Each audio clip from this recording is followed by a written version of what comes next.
ሴትን ስታይ የሚታይ ሴትን ስታስብ የሚሰማ የሆነ ስሜት አለ። አጠገቡ የሆነችን ሴት ካያስክ በደንብ ያዛት። የማትይዛት ከሆነ ፈተልቀቃት። የሆነ ሰው አንተ ያጎደልከውን ነገር እዛ ጋር ካደረገ እመነኝ፣ ከዛ በኋላ ያንተ ንግስና ወንበርህን ለሌላ ሰው ሰጠ። ብዙ ጊዜ የሚያጋጥምህ ኮንፍሊክቶች ምን ናቸው? በቃ ኢቭን እኮ ሴት ልጅ በማለቀሷ ደስ የሚላቸዋል። ደፈር ስትል እሱ በጣም ደፋር ነው፣ ሴት ያባራል ትባላለህ። ስትፈራም ደግሞ ቆመህ ትቀራለህ። ምንም አይነት የወሲብ ግንኙነት መከልከል ስልጣን የለውም ወይንም የላትም እና መክሰስ ይችላሉ። እኛ ወንዶች ሴክስ ማድረግ ፈልገ አለማድረግ ነርቨስ ያለ ወደ 9 ወር ነው 8 ወር ሴክስ እንትን አላረገም። እኔ ፍርድ ቤት ሄዳለሁ። ፍርድ ቤት ግን የምሄደው ለፍቺ ነው። ቺቲንግ ደግሞ በጣም የገረመኝ አሁን የምትጠረጥረው ሰው አለ፣ ፈጽሞ ደግሞ የማትጠረጥረው ሰው አለ። ምንም በቃ የማይመስል ሰው አለ። ብዙ በካሜራ የተገጠመለት ቤት ላይ ሴቶች በትዳራቸው ላይ ባለገባ ያውቃል። ፍቅረኛ አለኝ ሚስት አለኝ ለምንድን ነው የማወራው ብለህ አስበህ ታውቃለህ? አንድ ሰው ቺት እንዲያደርግ እንዲወሰልት የሆነ አይነት በቃ ኮዝ አለ። አሁን ላይ በጣም ብዙ ትዳሮች ፍቺ ላይ ናቸው። አንደኛው ይሄ ሊሆን ይችላል። የተማረ ሰዎች ተመራርጠው ፒኤችዲያቸውን የሰሩ ሰዎች ተጋብተው ድንዝዝ ያለ ሰው ወልዶ ያውቃል። ገኘው ብላ ስትገባ ልክ ስታረግ እኔ ወደ ቤታችን የሚሉ አራብሳ 11ኛ ፎቅ ነው 10ኛ ፎቅ ላይ ይዞኝ ሄደ። ራሴን አትያት ያለ አሁንም እውነትም እየሆነ ያለው እሱ በጣም ሳይኮሎጂስት ጋር ሳይካትሪስት ጋር የሚሄዱ ሰዎች ቁጥራቸው በጣም እየበዛል። ለምን መሰለህ? ሰላም የተወደዳችሁ እንደምን ቆያችሁ? ዛሬም በአዲስ እንግዳ ተመልሰን ተገናኝተናል። ከመጀመራችን በፊት ግን አንድ ነገር ልጠይቃችሁ ፈልጋለሁኝ። ከዚህ በፊት በነበሩን ፖድካስቶች ላይ ከ82% በላይ የሚሆነው ሰው ሰብስክራይብ ሳያደርግ ነበር የሚመለከተው። አሁን ላይ ደግሞ ዛሬ ባየሁትኝ መሰረት ከ78% በላይ የሚሆነው ሰው ሰብስክራይብ ሳያደርግ ነው የሚመለከተው። ስለዚህ አንድ ነገር ልጠይቃችሁ ነው። ለእናንተ ይህንን ነገር ማድረግ በጣም ቀላል ነው፣ ለእኛ ግን ብዙ ነገር ነው የሚጨምርልን። ስለዚህ ሰብስክራይብ እንድታደርጉ ጠይቃችኋለሁ። እጅግ በጣም አድርጌ ነው የማመሰግነው። ወደ ፖድካስታችን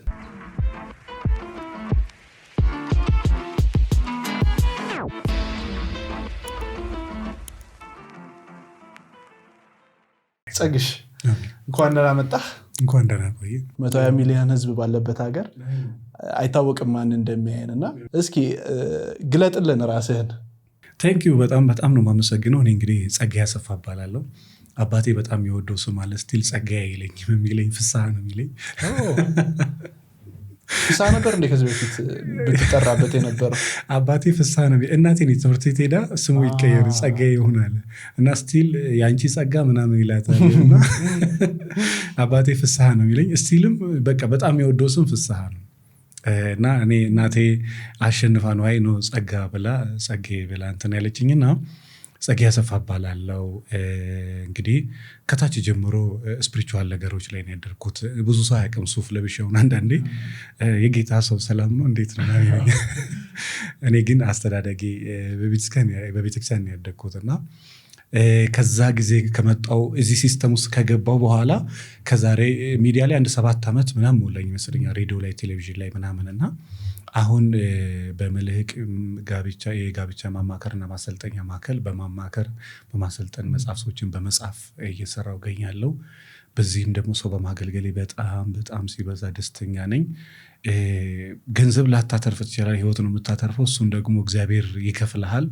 በጣም ደስ ኢቨን ሰዎች ራሱ ሰው ላይ ሲሰሩ እንዴት ደስ እንደሚል እኔ ብቻ አይደለም እና እዚህ ላይ እየሰራው እገኛለሁ። የዛሬው ኤፒሶዳችን ስፖንሰር ዲኤምሲ ሪል ስቴት ነው።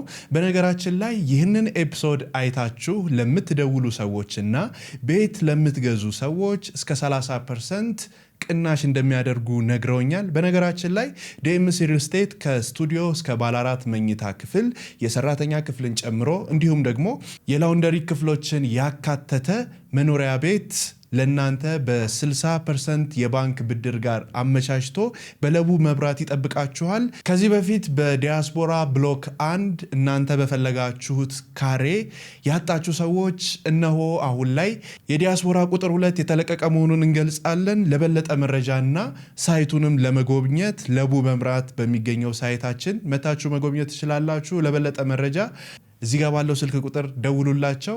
ከዚሁ አሁንም ከምትሰራው ስራ ጋር በተገናኘ በእርግጠኝነት ሰዎች ወደ አንተ ጋር የሚመጡበት ምክንያት አለ። ሁሉም ነገር ቢደላደልና ቢመቻች ጸጋዬ ጋር ምንም ሊሰሩ አይመጡም። የሆነ አይነት ኮንፍሊክት አለ ማለት ነው። የሆነ አይነት ግጭት አለ፣ የሆነ ያልተስማሙበት ነገር አለ፣ የሆነ የተጣሉበት ነገር አለ ማለት ነው። ብዙ ጊዜ የሚያጋጥምህ ኮንፍሊክቶች ምን ናቸው? 1 ሚሊዮን ናቸው። አንተ ስንቱን ትገልጻለህ? በጣም ግን ኮመን የሆኑ ደግሞ ይኖራሉ። በጣም ቤዚክ ደግሞ በተደጋጋሚ ብለምትለው ቃላት አሉ። ሜይ ቢ አንተ ዘ ፓወር ኦፍ ወርድን በጣም አንብበዋል ብዬ አስባለሁ።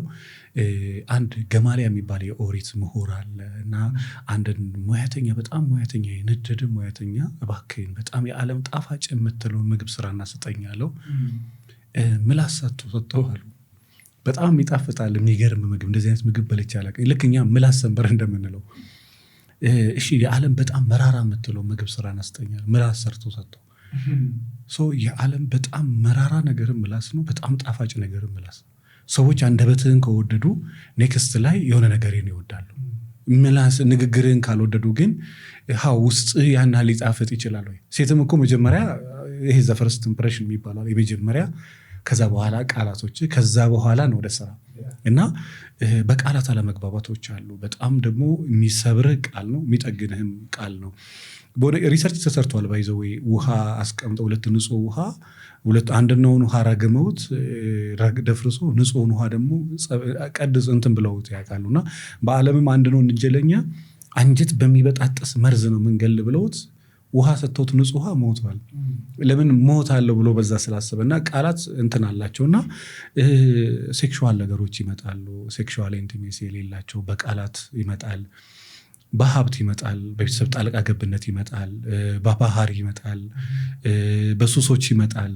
ብቻ በተለያዩ ብዙ ይሄ ነው በማትላቸው 2 ባልና ሚስቶች መካከል በመደባበቅ ይመጣል፣ በትረስት ይመጣል፣ ማመን አለመታመን፣ የሚያምኑም አሉ ደግሞ የማይታመኑም ደግሞ አሉ።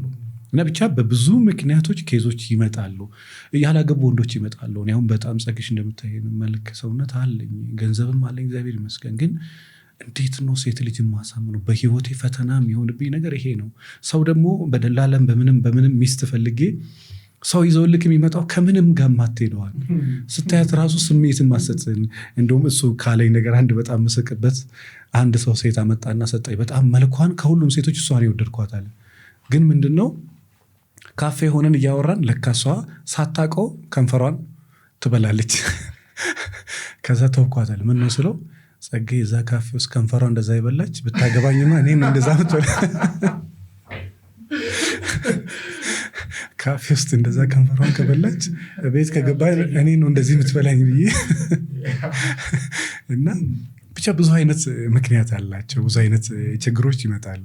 ናይስ። ግን ከነዚህ ሁሉ እንግዲህ በጣም ብዙ ሰው ነው የሚመጣው በእርግጠኝነት እና በጣም ተሰብሮ የመጣ ግን ደግሞ ተጠግኖ ይሄደ አንድ ኬዝ ብትነግረን ደስ ይለኛል። በሴክሹዋል አለመጣጣም 2 ባልና ሚስቶች ተጣልተው እሷ ከባለቤቷ ጋር ተደባብረው ወደ ቢሮ ትመጣለች እና አንዳንድ ወንድ በነገራችን ላይ ነገር ድክመትህን አውቀ ለማስተካከል መሞከር በቃ በጣም ስማርት ሰው ነህ ማለት ነው። ችግርህን አውቀ እንዳላዋቂ ደግሞ ስትኖር በቃ አላዋቂነትን እንዳለማወቅ ነው። አላዋቂነት እኮ ችግር የለም። አላዋቂነትን ግን አለማወቅ ደግሞ ሌላ ችግር ነው። አታውቅም ደግሞ ሲነገር ብለህ አለመስማት ደግሞ ሌላ ሁለተኛ ችግር ነው እና ሴክሹዋል ፕሮብሌም እንዳለበት ያውቃል። አክት የሚያደርገው ግን እንዳላወቀ ወይ ደግሞ እንደማያውቅ እንዳልገባው። ሴት ልጅ ደግሞ ማንም ሰው ስሜት አለው። ሴት ስለሆነች ብቻ አይደለም። የትኛውም ሴት ከባለቤቷ ጋር ሴክስ ማድረግ ትፈልጋል። ይሄ ምንድነው የምትሸፋፍኑ የምታሽኮርሙ አይደለም። ድሮ ዘመን ሴት ራሱ ትፈልጋል። እንኳን የዚህ ዘመን ሴት ፍለፊት ይሄ ያልተመቸኝ ብላ የምትናገር ሴት ቀርቶ አሁንም በጣም ይሸማቀቋል። የሚሸማቀቁት ግን ለወንዱ ሞራል ሲሉ ነው። በጣም የሴቶች ስማርትነት የሆነ ነገር ያውቃሉ፣ እንዳወቁ ግን አያሳውቀው። ይሄ ደግሞ የጠቢባኑ መንገድ ነው። ጠቢባን አንድ ጠቢብ ሰው ያውቃል፣ እንደሚያውቅ ግን አይነግርህም። አንተ ልታውቀው ትችላለህ ችግርህን፣ ላታውቀው ደግሞ ትችላለህ። እሱ ምን ሲጎል ነው መስልማ? ጥበብ ሲጎል አታውቅም። ገንዘብ ሲጎል ይታወቃል፣ ጥበብ ሲጎል አይታወቅም ይባላል። ለዛ እንደጎደለክ ግን በሪአክሽኖች እንዳለ ያስታውቃል። በቃ የሆነ ጥበብ የጎደለው ሰው ስራ ነው የምትሰራው፣ ጥበብ የጎደለው እይታ ነው የምታየው፣ ጥበብ የጎደለው ውጤት ነው ያለክ እና አይታወቅ። ሴትም ገንዘብ ሲጎላት ቁመናዋ ሲበላሽ ታውቃለች፣ ጥበብ ሲጎላት ግን አታውቅም። ታውቃለህ የምድር ትልቁ ሀብት እዚህ ምድር ላይ ጥበብ ነው። ጥበበኛ ከሆንክ በትንሽ እንዴት በትልቅ መኖር እንደምትችል ታውቃለህ። ጥበብ ከጎደለ ደግሞ በትልቁ በትንሽ ነው የምትኖረው። መኖር የምትችለው ከዛ በላይ ነበር፣ ግን እንደዛ ነው። ለምን የሚጎል ትልቁ ዊዝደም ነው። እና የምድርም ደግሞ ታውቃለህ እግዚአብሔር ለሰው ልጅ የሰጠው ሀብት ጥበብ ነው። ጥበበኛ ከሆንክ በትንሽ ገንዘብ በብዙ ትኖራለህ፣ በትንሽ እውቀትም መኖር እንዴት እንደምችል ታውቃለህ። እና ያ ቃል እንደማያውቅ ነው አክት የሚያደርገው። እና እኔ አሁን የመጨረሻዬ ነው፣ ወደ 2 ዓመት እየሞላኝ ነው። ልፈታው ነው ሰው ብዙ ጊዜ ብሎያል። ሆስፒታል ምን መሄድ አይፈልግም። ከሷ ጋር አወራን እና እሷም ምላሷ ቀላል አይደለም። አንዳንድ ሰዎች ነርቭ ለዚች ነው አልጋ ላይ ወጣ ነው ትላለች። ያ ደግሞ ለወንድ ልጅ ምን ያህል ሞራልህን እንደሚሰባብር። በዛ ላይ አግሬሲቭ ናት፣ ኃይለኛ ናት፣ ተቆጪ ናት፣ ተናጋሪ ናት። ለዚህ ነው ማለት በቃ ምን መሰለ ወንድ ስትሆን ስሜቶችን በደንብ የሚያስነሱት ትንሽ ሰላምና ከስትረስ ነፃ መሆን። ስትረስ ካለበት ጎረምሳ የምትለውን ሰው አንጣና ወደ ሴክሹዋል ነገር ጋብዙ። አቅም የለም። አቅም ምንድነው? ሰላም ነው። ሰላምን የምትፈጥረው ደግሞ አንተ ነህ፣ እሷ ብቻ አይደለችም። እና ብቻ ከእሷ ጋር አውርተን ብዙ ነገር ካስተካከልን በኋላ ሰውየው እኔ እፈልገዋለሁ፣ አንቺ በቃ እኔ ፕሊዝ ከእሱ ጋር ማውራው ነገር ስላለ አሁን የሚገርመው ያና ሊወጣ ነገር የለም፣ ግን ጀስት ቤታቸው ሰላም። በጣም በሚገርም እዚህ ለቡ ደግሞ ፋብሪካ ያላቸው ባልና ሚስቶች አሉ። ፍርድ ቤት ሄደው ልክ ጫፍ ላይ በቃ ጨርሰው፣ ለምን ፍርድ ቤቱ በሽማግሌ ፍቱ ብሎ ይለካቸው እና እንደ አጋጣሚ ይመጣሉ። ሲመጡ ባለቤት በፍርድ ቤት የምትሄድ ንብረት ይገባታል፣ ይህን ታውቃለህ፣ 100 ብር በስሙ አይልም። እና አንዳንድ ሰዎች በፍቅር አንተ የሚያስካቃታቸው በዱላ በጉልበት በምንድን ነው የሚይዙክ? ኦልሬዲ በፍቅር አልቻሉማ። እና አይ ገንዘብ እኮ ከሰጧት እንዳትመጻደቅ። እንዴት ነው? የትኛውም ሴት ይገባታል። የትኛውም ሴት ፍቅር ካገኘች ምን የምትመጻደቅበት? የሚገርም ቤታቸው ወደ 160 ሚሊዮን ብር ነው መኖሪያ ቤታቸው። ፋብሪካቸው ደግሞ የስንት 100 ሚሊዮን ነው። ሁለቱን ነው በስሙ ያደረገው። አሁን እንግዲህ ወደ 2 ዓመት ነው 3 ዓመት ሲሞላ ኮሽ ብሎ አያውቅም ቤታቸው። እሱንም ንብረት እሱንም ያስተዳደረው። እና እኔ በጣም የሚገርሙ ያንተ ነው ወይ እንዳትለኝ፣ እኔ ብዙ ጊዜ በራሴ ሳይሆን በእግዚአብሔር ነው የምመካው። ለምን ጠዋት ስራ እንጸለይ ትጀምራለህ፣ ያንተ አይደለም ያው የእግዚአብሔር ነው። እና አሁንም ክብሩን እሱ ይውሰድ። በጣም ብዙ ሰዎች ሙስሊም፣ ክርስቲያን፣ ኦርቶዶክስ፣ ካቶሊክ ትንሽ ወደ ቤታቸው መለስ ብለውበታል። እንኳን እኔ ቢሮስ በማማክረው ቀርቶ ቪዲዮ በመስማት ያንንም ደግሞ ያው እግዚአብሔር ክብሩን ይውሰድ እላለሁ። ኔክስት ልጠይቅህ የነበረውን በዚሁ ጀመርክልኝና አብሶ ከሴክስ አለመጣጣም ጋር የሚመጡ በጣም ብዙ አይነት ነገሮች እንሰማለን፣ እናያለን ከተማዋ ላይ። አብሶ ደግሞ ከተማ ላይ ያለ አሁን ላይ እንደ ችግርም ብለው እንደ ፓንዳሚክ እንኳን አልሆነም፣ ግን ብዙ ሰው ጋር ያለ ነገር ነው እንደዚህ አይነት ነገር። እና ላይክ ፍቅርን ከማጣፋጫዎች ውስጥ አንደኛው እሱ ነው፣ ትዳር ውስጥ ማለት ነው። ነገር ግን ችግር ሆኖ ደግሞ ይመጣል። እንዴት ያንን መፍታት ይቻላል?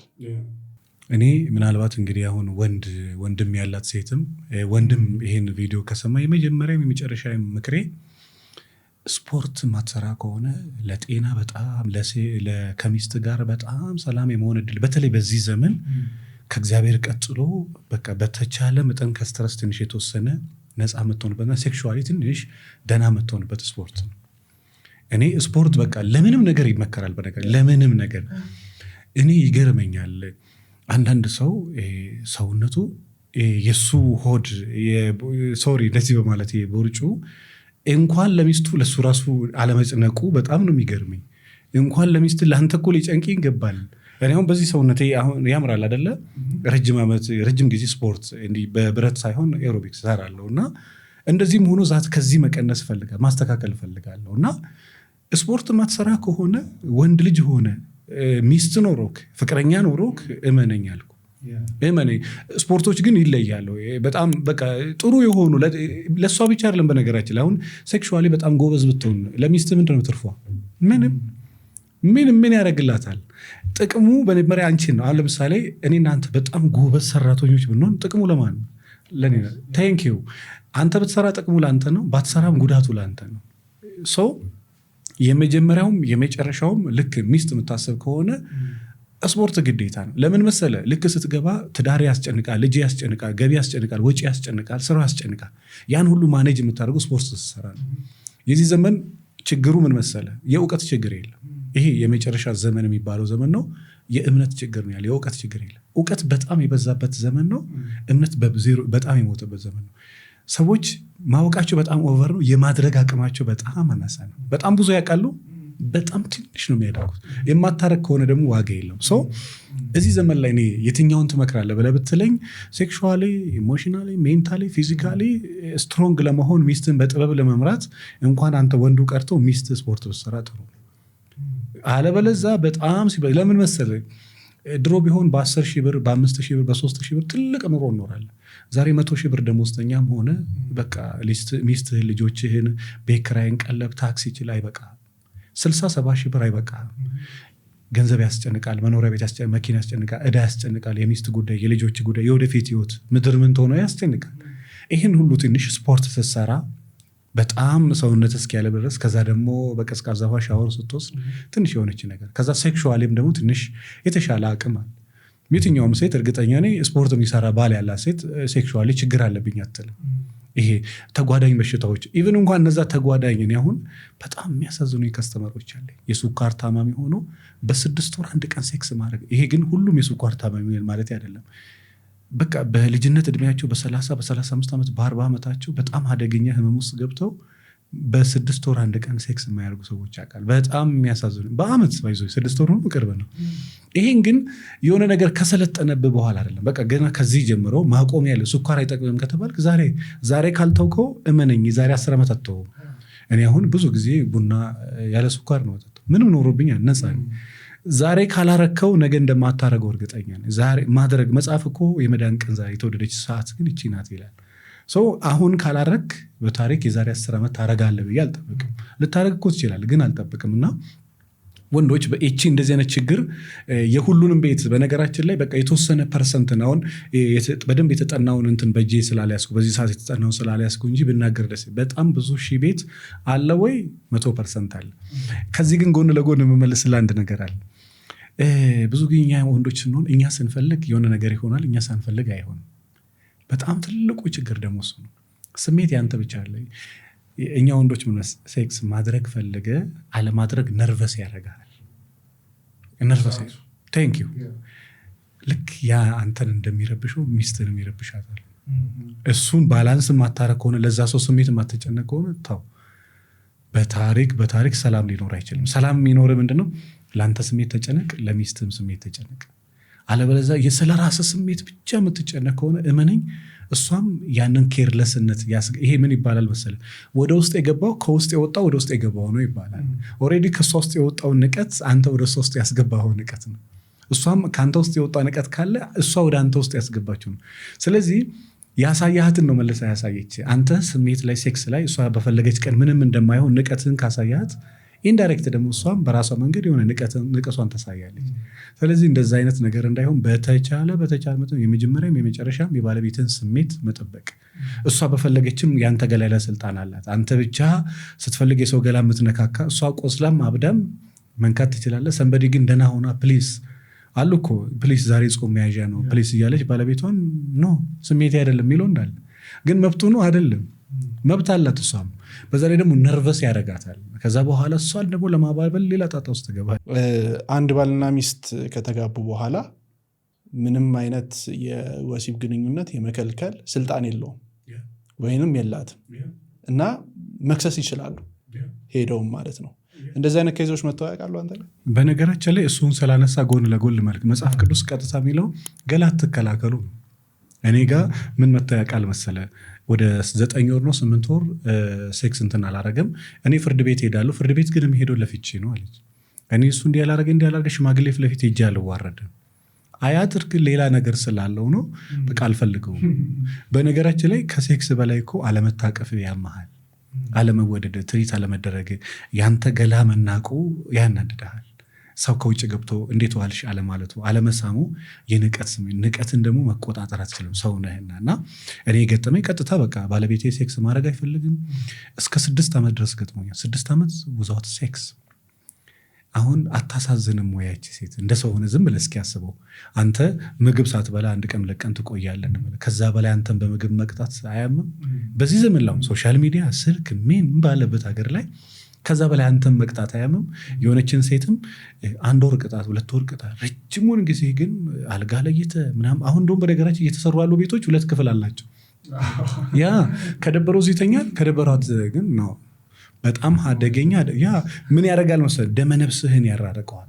የሆነ ሰዓት ላይ እሷ ሌላ ሴት አንተ ሌላ ሰው፣ በቃ ባልና ሚስትን አንድ አልጋ ላይ ነህ እስከተጣጣም እስከፈለግከው ድረስ። አልፈልግም ብለህ ካልክ ያንን ነገር ትልቅ ውሳኔ እስካልወሰንክበት ድረስ ባልና ሚስት ሆኖ አልጋ ልከሰት ላይ በቃ ሳታውቀው የሆነ ነገር እየተለያየ ይመጣል። የሆነ ሰዓት ላይ እኔ አሁን እዚህ ቲክቶክ ላይ እንዲህ አይነት ቪዲዮ ሰርተን እድሜ ለአንተ አሁን በቃ ተሳስቼ ክፍለ ሀገር ማደር አልችልም፣ አብረን ነው እንሄደው። ሺዝ ራይት ልክ ናት።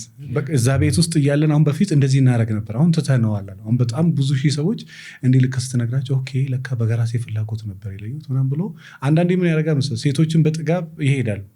ከዛ ተመልሳ ለመምጣት ይጥራኝ ስትል ዓመት ይሞላዋል። እሱም ጸጥ ይላል። ይውጣላት ወይ ነው እሷም ይውጣለት እስኪ ብላ ዓመት ይሞላዋል። ከዛ በቃ ተለምደውና በዛ መካከል ደግሞ እሷም ወደ ሌላ እሱም ወደ ሌላ ነገር ይመጣል። አላይፍ ፖድካስት እንደቀጠለ ነው። የተወደዳችሁ ተመልካቾቻችን የማስታወቂያ እረፍት አድርገን እንመለሳለን። ከዛ በፊት ግን ሰብስክራይብ ካላደረጋችሁ ሰብስክራይብ እንድታደርጉ ጠይቃችኋለሁ። ከማስታወቂያ እረፍት በኋላ ተመልሰን እንገናኛለን። በአዲሱ ብሎክ 30% ቅናሽ ወይስ እስከ 20 ዓመት የሚቆይ የባንክ ብድር ዴምሲ ሪል ስቴት ብቸኛውን ዲያስፖራ ብሎክ 2 ይዞ ወጥቷል።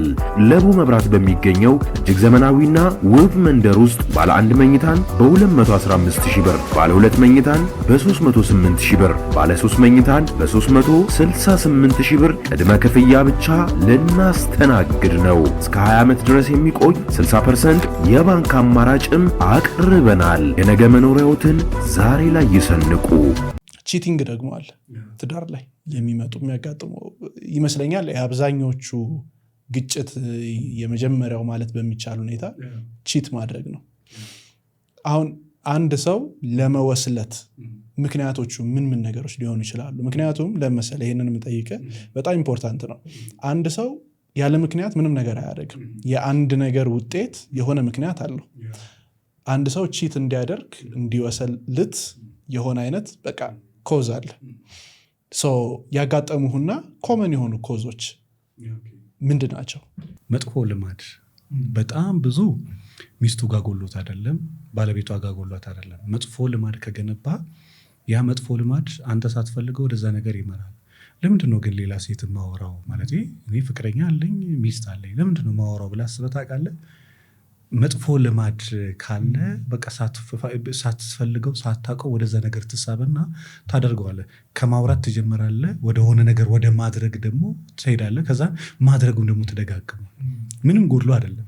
ለምሳሌ ራስን መግዛት ላይ በጣም ዜሮ ከሆንክ በቃ በዚህ ወር ገንዘብ አላወጣም፣ ቤት ነው የምመገበው፣ እንዲህ ነው ማረገው፣ እንዲህ ማረግ ትልና በዛ በፕላን መንሰራት አትሄድም። ለምን? የለመድካቸው መጥፎ ልማዶች አሉ። እነዛ ነገሮች ይጎትቱሃል። እዚህ ጋር አንድ ማግኔት ቢኖረው እዚህ ጋር አንድ ብረት ቢኖር ማግኔቱ ትልቅ ከሆነ ብረቱን የመለጠፍ አቅም አለው። ብረቱ ትልቅ ከሆነ ማግኔቱን የመሳብ አቅም አለው። ይሄኛው ልማድ ጠንካራ ከሆነ ወደ ታማኝነት ይጠጋል። ይሄኛው ልማድ በጣም ጠንካራ ከሆነ ወደዚህኛው ይጎትታል። ወይ ወደዚህ ቴንክ ወይ ወደዚህ ጎትታል ወይ ወደዚህ ትጎትታል። ዞሮ ዞሮ ነጥቤ ምንድነው? የመጀመሪያ መጥፎ ልማድ በነገራችን ላይ በሴት ብቻ አይደለም በወንድም ነው። በወንድ ብቻ አይደለም በሴት። እኔ አሁን በቅርብ የገጠሙኝ ከስተመሮች እኔ በታሪክ ሲያወሩ እሷ ቺት ታደርጋለች። በታሪክ በጣም ጨዋ ምትላት ሴት ናት። ፊቷ ጨዋ፣ አፍንጫዋ፣ ንግግሯ ሃይማኖት ነው። እንደዚህ አይነት ሰው አይቅጠም። በቃ እሱን ነበር ላነሳልህ የነበረው ኔክስት ላይ እና እሺ ቀጥል። በጣም የገረመኝ አሁን የምትጠረጥረው ሰው አለ፣ ፈጽሞ ደግሞ የማትጠረጥረው ሰው አለ፣ ምንም በቃ የማይመስል ሰው አለ። ቴንኪው እኔ የዛሬ ስንት ዓመት ልንጋባ 2 ወር ነው 3 ወር ቆይተን እኔ ራሴን ጠረጥራ እሷን ግን በታሪክ አልጠረጥራት። ከዛን ፕሊስ ብዬ የሆነ ነገር የት ነሽ ብዬ ጠየኳት። መመለስ አልፈለገች። ንብርብር ሳይ ደግሞ እኔ ምን አይነት ሰው መሰለኝ፣ በጣም ነው ማምነክ። አንድ ነገር ካገኘው እንደዚህ ገልብጦ የሚበረብር ሰው የለውም። እንደዛ ነኝ። በቃ ሪሰርች ልሰራ እችላለሁ ቁጭ ብዬ ሲባል ያየሁት ነገር እኔ ማመን አቃተኝ። ማመን አቃተኝ። አንድ ነበር ወደ እሱ 4 ሰዎች ነበሩ ከእርሷ ጋር በሴክሹዋል ነገሮች የነበሩ 4 ሰዎች። ይሄን ምልክ በጣም የምድር ጨዋ ምትመስል እና አሁን ቢሮ የመጣችው እኔ በቃ እንደዚህ አይተው እሱ ነው የምጠረጥረው። እንዲህ አይተው አንተ ነች።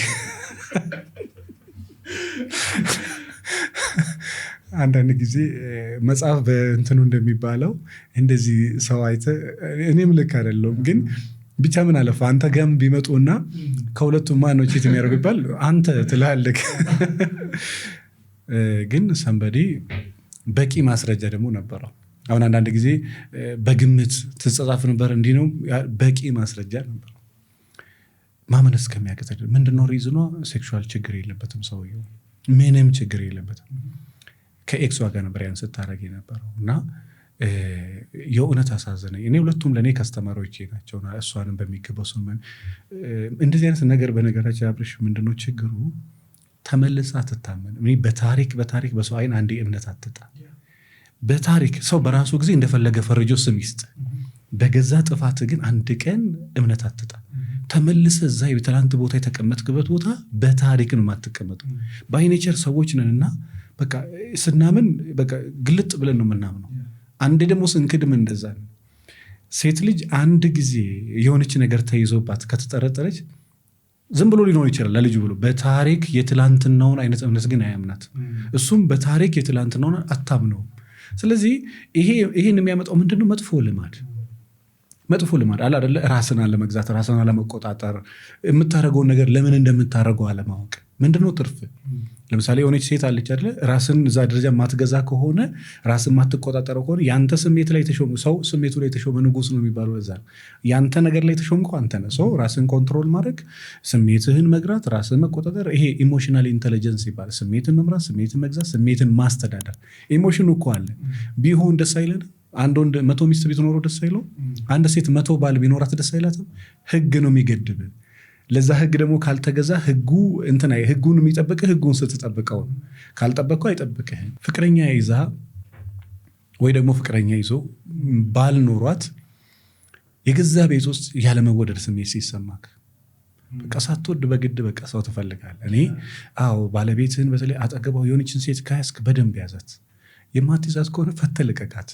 በቃ በደንብ የሚይዛት ጋር ትሄድ። ምን ይሆናል መሰለ በቃ ሳትወድ በግዷ ያለመወደድ ስሜት ይሰማታል። ያለመፈለጋል፣ የመጠላት። ከዛ በዛ ጋር መጥቶ ደግሞ በጣም ታምሪያለሽ፣ ቆንጆ ነሽ ምናምን ሲል እመኔ ነፍሷን ነው የሚወስደው፣ ነፍሷን። ከዛ መከረ ዘከረ ጸበል አስጠጥምቀ አትመልሳትም። ኦልሬዲ ለምሳሌ ከሄደ ቴንኪው የታመመው ስሜቷ ነው። ሰውየው ያከመላት ስሜቷ ነው። ሰምታት አቅም በዛ ክፍተቴ ላይ የሆነ ሰው መጣና ቴንኪው ኢሞሽናል ፔን ነው ያኛው፣ የስሜት ህመም ነው። ሰንበዲ መጥቶ ስሜቷ ጋር ጥልቃል። ለምሳሌ አንተ 24 ሰዓት ጥሩ ነገር ስታደርግል አንድ ቀን ቴንኪው ብለህ ማታ ከሆነ እንደዚህ አክበርሽኝ ራሱ ቁጭ ብለሽኝ ስላወራሽ በጣም ነው የማመሰግነው። በዛሬ ደግሞ በጣም ታምሪያለሽ። እኔ እገረማለሁ እዚህ ሀገር በጣም ስነ ስርዓት ያሉ ሴቶች አሉ ሲል ደንገጥ ትላለህ። እንደዚህ አፕሪሺየት የሚያደርግ ሰው አለ? 10 ዓመት እኮ አንተ ዋጋ ከፍለ ሊሆን ይችላል። 10 ዓመት ተመሳሳይ አይነት ስብከት አውረተ ሊሆን ይችላል። በቃ በዜሮ ትባዛለ። ለምን? ሴት ልጅ ባይኔቸር አፕሪሺየት የሚያደርጋትን፣ የሚያደንቃትን፣ የሚስማትን፣ የሚያቅፋትን፣ አይዞሽ የሚላትን፣ ከጎኗ የሚቆመን ወንድ ትወዳለች። የሆነ ሰው አንተ ያጎደልከውን ነገር እዛ ጋር ካደረገ እመነኝ ከዛ በኋላ ያንተ ንቅስና ወንበርህን ለሌላ ሰው ሰጥተሃል። ስለዚህ ምንድነው ነጥቤ? ትልቅ ቤት ውስጥ ሚስት ያላቸው ሰዎች አሉ። እኔ ደግሞ እዚህ ጋር እንዳትሸወድ የምፈልገው ሚስትክ አንተ በ25 ዓመቷ ካገኘሃት ያን እንክብካቤ ፍቅር የምትፈልገው እስከ 35 እስከ 45 አይደለም እስከ ለተሞቷ ነው። አሁን ብዙ ጊዜ ትንሽ ሚስት ከፍ ስታለቅ አፕሪሺየት ማትፈልግ ትሪትመንት መደነቅ ነው። አርጅታ ራሱ ባለቤቷ እንዲያደንቃት ትፈልጋለች። ወንድም አርጅቶም ጎበዝ እንድትለው ይፈልጋል። ያለክ እሷን ነው ያን ስሜ በቃ ንቃኛለች። አሁንማ ስላረጀው አሁንማ ንቆኛል፣ ጸጉሬ እንዲህ ስለሆነ፣ ፊቴ ስለተሸበሸበ፣ ሰውነቴ ስለተዘረከረከ ትላለች። አንተ ያላሰብከውን እሷ ታስባል። ሚስትህን ካደነካት እድሜ ልክ አድነቃት፣ ከወደድካትም እድሜ ልክ ውደዳት። የሆነ ፍቅር የምትሰጥም ከሆነ እድሜ ስጦታም ራሱ የማታዘልቀውና የማያዘልቅ ጸሎት ለቅጽበት ይባል የሀገሬ ሰው የማትቀጥለው ከሆነ አትጀምርም። እስከ ለተሞቷ ያን ነገር ትጠብቃል። አሁን ብዙ በሚሊዮን የሚቆጠር በዓለማችን የፍቺ ምክንያቶቹ ሰዎች ዛሬ ሰጥቷል ነገ አይሰጡም። በቃ ከወለደች በኋላ በቃ ይትም ነው 10 ልጅ ትውለድልህ እመነኝ አፕሪሼት መደረግ መደነቅ መሳም ትሪት መደረግ ወታ ምሳ አብራ መብላት መፎጋገር መቀላለድ ትፈልጋለህ መተሻሸት ትፈልጋለህ እወድሻለሁ ትፈልጋለህ እሱም ይፈልጋል ይሄን ካላረክ በቃ በገዛጅ ሚስትህን ውጪልኝ ያልካት ምን ሆነ መሰለኝ የሚወጣው ስሜቷ የወጣን ሴት ደግሞ ከዛ በኋላ በእንትን ያወጣውን በካበሮት ወጥቷት መልሰው አንዴ ከወጣ በኋላ ያ ሶሻል ሚዲያ ላይ ጸጋዬን የማያውቀው እንግዲህ የለም አሁን ላይ በጣም ብዙ ሰው አብሶ ከትዳር ጋር በተገናኘ ፕሪፈር ቢደረግ አንደኛው አንተን ነው ሰዎች ፕሪፈር የሚያደርጉት መንገድ ላይም እንግዲህ ብዙ ጊዜ አብረንም ሆነን እኔ እንደማልታወቅ አውቃለሁ ብዙ ሰው ነው የሚወድህ በጣም ብዙ ሰው ነው የሚከተልህና እዚህ ስራ ላይ እንድትቆይና በደንብ እንድትሄድ የሚያደርግህ ሞቲቭ ምንድነው? አመሰግናለሁ በጣም በነገራችን ላይ ደስ እያለክ የምትሰራው ስራ የለም በቃ ስራ ነው የምትለው የሆነ ደስ እያለ ስትሰራው እኔ በጣም ደስ እያለኝ ነው የምሰራው በጣም ሲበዛ ለምን መሰለን ዳይሬክትም ኢንዳይሬክትም ሰው እንደማገልገል ደስ የሚል ነገር የለም እና አንዳንድ ሰዎች እውቅናውን ይፈልጉታል እኔ ምን አለ ፊቴን እንደውም ሰው ባያቅላለሁ ነፃነት ይነሳሃል የሆነ ገብተህ ሻይ መጠጣት አትችልም የሆነ ነገር መግዛት አትችልም መውጣት አትችልም መግባት አትችልም ነፃነት ይነሳሃል ቀለል ብለህ እንዳትኖር ያደርጋል እሱ ነገር እንጂ ይሄኛውን በጣም ደስ እያለኝ እንድሰራው የሚያደርገኝ የሰውን ችግር መፍታት መቻል የሰውን ችግር በሆነ ጉዳይ የሆነ ነገር ቸግሮት አንተ የሆነች ነገር በመናገር ሰውየው ላይ የህይወት ለውጥ በቃ ታመጣለህ እንደዚህ የነበረው ነገር እንደዚህ እንዲወስን ኦኬ ለካ እንደዚህ ነው እንዲል ያደርጋልና ብቻ ደስ እያለኝ የምሰራው ስራ ነው ደስ እያለኝ እንድሰራ የሚያደርገኝ የሰው ህይወት የሚለውጥ ነገር ስለሆነ ይሄኛው ጥያቄ ለአንተ እንደሚሆን እርግጠኛ ነኝ ምክንያቱም ሪሌሽንሺፕ ላይ ወይንም ሜሬጅ ላይ ብዙ ሚስኮንሰፕሽኖች አሉ ብዬ አስባለሁ አብሶ ደግሞ ያላገባን ሰዎች ጋር ያለ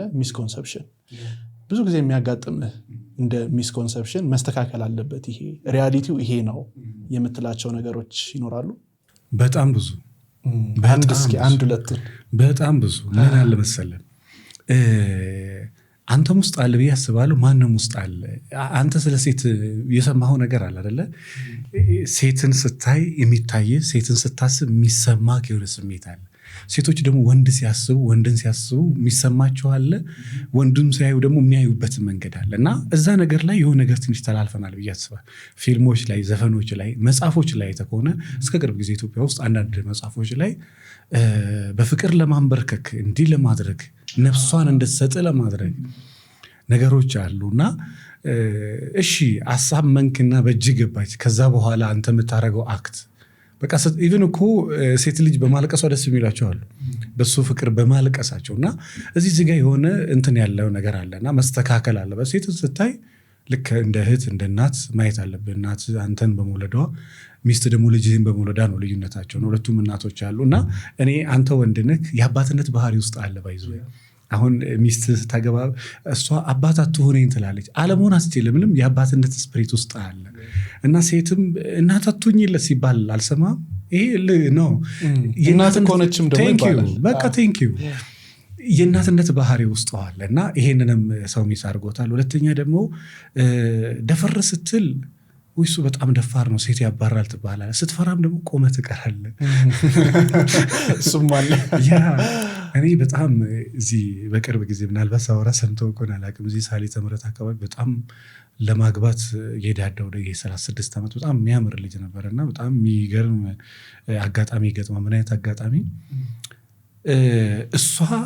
እሷን የሚወዳት በጣም ፈሪ ወንድ አለ በጣም ፈሪ ሳሌ ተምረት ቤተክርስቲያን እየሄዱ አባትየው ጧፍ ልግዛ ብለው ጎንበስ ያለ ልጅቷ ከእናቷ ጋር ቆማለች ልጁ እየሄደ ያለ መንገድ ተዘጋግቷል ሲያዝ በጣም ነው የምታምረው ደስ የምትል ከእናቷ ጋር አይ ኮንታክት ቦዲ ላንጉጅ ምናምን የሚባል ነገር አለ ሲያያዝ የሆነ ነገር ይሄ ውርር የሚያደርግ ነገር ሄደ እሷም እንደዚህ አይነት ነገር ተሰማትና ሸቅባ መለስ አይነት ነገር ትላለች ከዛን ክላስ አድርገና እናትየው ሲታዩ ላስቸገራቸው ከይቅርታ ጋር የሆነ የስለት እንትን ነበረብኝና ምናምን ብሎ ከዛ እናትየዋ ገባት መሰለኝ ልጅቷን ገፋ ታረጋታለች።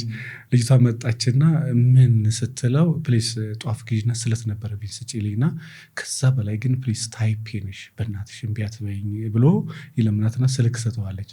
ከዛን አባትየው ነርቨስ ሆኖ ወደዚህ ሊመለስ ሲል ምን ልታረጋችሁ ነው ብላ እናትየው ያዝ ታረጋለች እና ያቺን ስልክ ተቀብሎ ያቺን ልጅ ቢያገባት የዛን ጊዜ ነው የተገናኙት። በቃ ጨረሰ እዛው ሰንበዲ ልነግር አልችልም። በዛ በኩል ያንን ፈሪን ሰውና ምንድነው በጣም ይሉኝታ ቢስ መሆን ጥሩ አይደለም፣ ይሉኝታ የሚያጠቃም ሰው መሆን በጣም ጥሩ አይደለም። መካከል ላይና ቴንኪው የሆነ ቦታ ላይ መፍራት የሚገባ ቦታ ፍራ፣ ደፋር መሆን የሚገባ ላይ ደፋር ሆን። ዛትማች ግን ከተሽኮረመምክና እንትን ካልክ ሴቷ ምን እንጃ ሜቢ ማስፈልገው እንደሆነ ራስን የሆነ የምትፈጥረው አብርሃም አንተ ራስን ትፈልገዋለህ፣ ግን ሰዎች ብዙም ዛትማች የማይፈልጉትን ትፈጥራለህ። እና ብቻ የሆነ እንደዚህ አይነት ነገሮች ላይ የተላለፍ ነው ቢያስተካክሉት ደስ የሚለኝ ነገር ነው። ናይስ፣ በጣም አሪፍ። ሌላው አብሶ ከፍቅር ጋር በተገናኘ የሚባሉ አባባሎች አሉ። ለምሳሌ ፍቅር ሲጀመር ይጣፍጣል፣ ከዛ ግን መሀል ላይ ያልቃል። ፍቅር ምንድነው? ላይክ ኢሞሽን ነው፣ ስሜት ነው እንጂ ፍቅር ብቻውን አብሮ አይዘልቅም። ፍቅር ቤት አይገነባም፣ ፍቅር እንደዚህ አይደለም እየተባለ ብዙ የፍቅር ትርጓሜዎችና አባባሎች በተለያዩ ቦታዎች በመጽሐፍ ላይም ሶሻል ሚዲያዎች ላይም ብዙ ቦታ ላይ ሲባል እንሰማለን። እውነት ግን ሪያሊቲው ላይ ስንመጣ ፍቅር ራሱ ምንድን ነው? ቴንኪው በጣም ምንድን ነው ሲጀመር በዓለም በጣም ትልቅ ፓወር አለው ተብሎ የሚታሰብ ነገር ፍቅር ነው። ያንን ትልቅ ፓወር ያለውን ነገር ወደ ስኬት አዙሩና ተጠቀምበት የሚባል ነገር አለ። ወደ ሚስት፣ ወደ ልጆች፣ ወደ ሀገር፣ ወደ ትምህርት ያንን ትልቅ ለምሳሌ ትምህርት የምትወድ ከሆነ ያንን ፍቅር ለትምህርት ያለ ፍቅር ምን ማለት ነው? ፍቅር ማለት አንተ ውስጥ ያለ ለሆነ ነገር የሚሰማ ያ ትልቁ ኃይል ፍቅር ይባላል። ስሜት አይደለም። አይዘው ስሜት ባይኖር አንጋባም፣ ስሜት ባይኖር አንጣላም። ኢቭን እንኳን እኛ እናንተ እዚህ ቁጭ ያልነው ለሆነ ነገር ስሜት ስላለን ነው። ስሜት ከሌለ ኦልሬዲ በቃ ምንም የማይሰማክ ሰው ነው። በዛ ላይ ደግሞ ፍቅር ቤት አይገነባም እንዳትል፣ ያ ትልቁ ኃይል ቤት ካልገነባ ምን ነው ታዲያ ቤት የሚገነባው? አንተ እና የሆነን ሴት የሚስባችሁ ኃይል ከሌለ ታዲያ ምንድን ነው ሌላ አይገነባም እንዳትል፣ የቤት መሰረትም ላዩም ታቹም ፍቅር ነው። ከሌለ ምን ይሆናል መሰለህ? ዝናብ የሌለው ደመና አለ አይደለ? ደመናው አለ ዝናብ ግን የለም። ደመና የሚሆነው ምን ሲሆን ነው? ዝናብ ሲኖር ነው አይደለ? ዝናብ ከሌለው ምንም ላያረግልህ ይችላል የሆነ ነገር ከመሸፈን ውጪ። እና የሆነችም ሴት ኖራ ፍቅር ከሌለ ደረቅ ያለ ነው የሚሆነው። ትዳርም ኖሮ ፍቅሩ ከሌለ ምንም የሚያደርግልህ ነገር ስሜት ታጣለህ። በቃ ምንድን ነው ትላለህ። ኢቭን እሱን ተውና ለዓላማክ ራሱ የሆነ ስሜት ወይ ደግሞ ኃይል ከሌለክ ዋጋ የለህም። በቃ ሰው መቼ ላይ መሰለህ የሚሞተው? ለምንም ነገር ፍቅር ሲያጣ፣ በቃ ኃይል ስሜት ስታጣ ትሞታለህ። እና ፍቅር ቤት አይሰራም እንዳትብለው 100% እንዳይናገሩ እና ምንድን ነው ቤት የሚሰራው? ምን መሰለህ? እንደየ እምነት ነው። አንተ ቤቴን ፍቅር ይገነባዋል፣ ለእኔ በህይወት የሚበልጥብኝ ፍቅር ነው ካልክ በቃ ለአንተ ፍቅር የሚበልጠው ነው። እኔ ገንዘብ ነው ካልክ ደግሞ ለአንተ የሚበልጠው ገንዘብ ነው።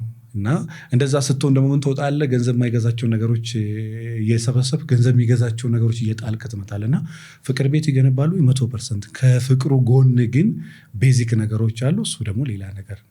ስለዚህ ቤት ይሰራሉ ወይ? ምን ጥያቄ አለ? ፍቅር ማለት ግን ባጭሩ ምንድን ነው? አንተ ልብ ውስጥ ያለ ለሆነ ነገር የሚሰማ ትልቅ ኃይል ፍቅር ይባላል። 7 አይነት 8 አይነት የፍቅር አይነቶች ይባላል። አጋፔ ፍቅር ምናምን እንደሚባለው እንደየእንትኖቻቸው ላይ ዞሮ ግን የሚጠቅሙት ፍቅር ማለት አንተ ልብ ውስጥ ያለ ለዓላማ፣ ከአንተ ልብ ውስጥ ያለ ለእናት የሚሰማ፣ አንተ ልብ ውስጥ ያለ ለሀገር የሚሰማ፣ አንተ ልብ ውስጥ ያለ ለእህት የሚሰማ ያ ትልቁ ኃይል ፍቅር ይባላል። ስሜት ደግሞ ይሰማናል። አንተ የሆነችን ሴት ከወደድካት ኢቭን አለመደወል ራሱ ያመሃል፣ መደወሉ ያስደስታል። ልክ ስትመጣልህ የደስታ ስሜት፣ ልክ ስትወጣብህ ያለ እሷ መኖር እስከሚያቀስ ይቀዘቅዛለሁ። የሆነ ሰዓት ላይ እንደማንኛውም በጣም ጣራ ትነካለህ። የሆነ ሰዓት ላይ ደግሞ ይሄ የዓለም አሰራር ነው። ምድር ላይ ለምንም ነገር ያለክ ደስታ ወጥ አይደለም። ለምሳሌ በጣም የወደድካትን ሴት ዛሬ ለእሷ የሚሰማክና የዛሬ 10 ዓመት ለእሷ የሚሰማ ስሜት አንድ አይደለም። ኢቭን አንተ አብርሃም ዛሬና የዛሬ 10 ዓመት ማይንድ ሴት አንድ አይደለም። ለምን? ሲስተም ይቀይርሃል፣ ስትረስ ይቀይርሃል፣ ገንዘብ ይቀይርሃል፣ ሚስት ትቀይራለች፣ ጎረቤት፣ ሶሻል ሚዲያ ኢንቫይሮንሜንታል አፌክት የሚባለው ይቀይርሃል። ዛሬ ያለውን አብርሃም የዛሬ 10 ዓመት እፈልገዋለሁ ካልክ ተሳስተሃል። ያኔ ዛሬ እንደውም መጽሐፍ ቅዱስ የምወደው ቅዱስ ጳውሎስ ልጅ እያለሁ እንደ ልጅ አስብ ነበር፣ እንደ ልጅ የምናገር ነበር፣ ጎልማሳ ሆኜ ግን የልጅነቴን ጠባይ ሽሬዋለሁ ይላል። ሳትወድ በግድ የትላንትናው ማይንድ ሴት የትላንትናው ነው፣ ዛሬ ደግሞ ሌላ ነው። ስለዚህ እሷን መኪና ለመግዛት ያለ ስሜትና መኪናውን ከገዛ በኋላ ስሜት እንደማለት ነው።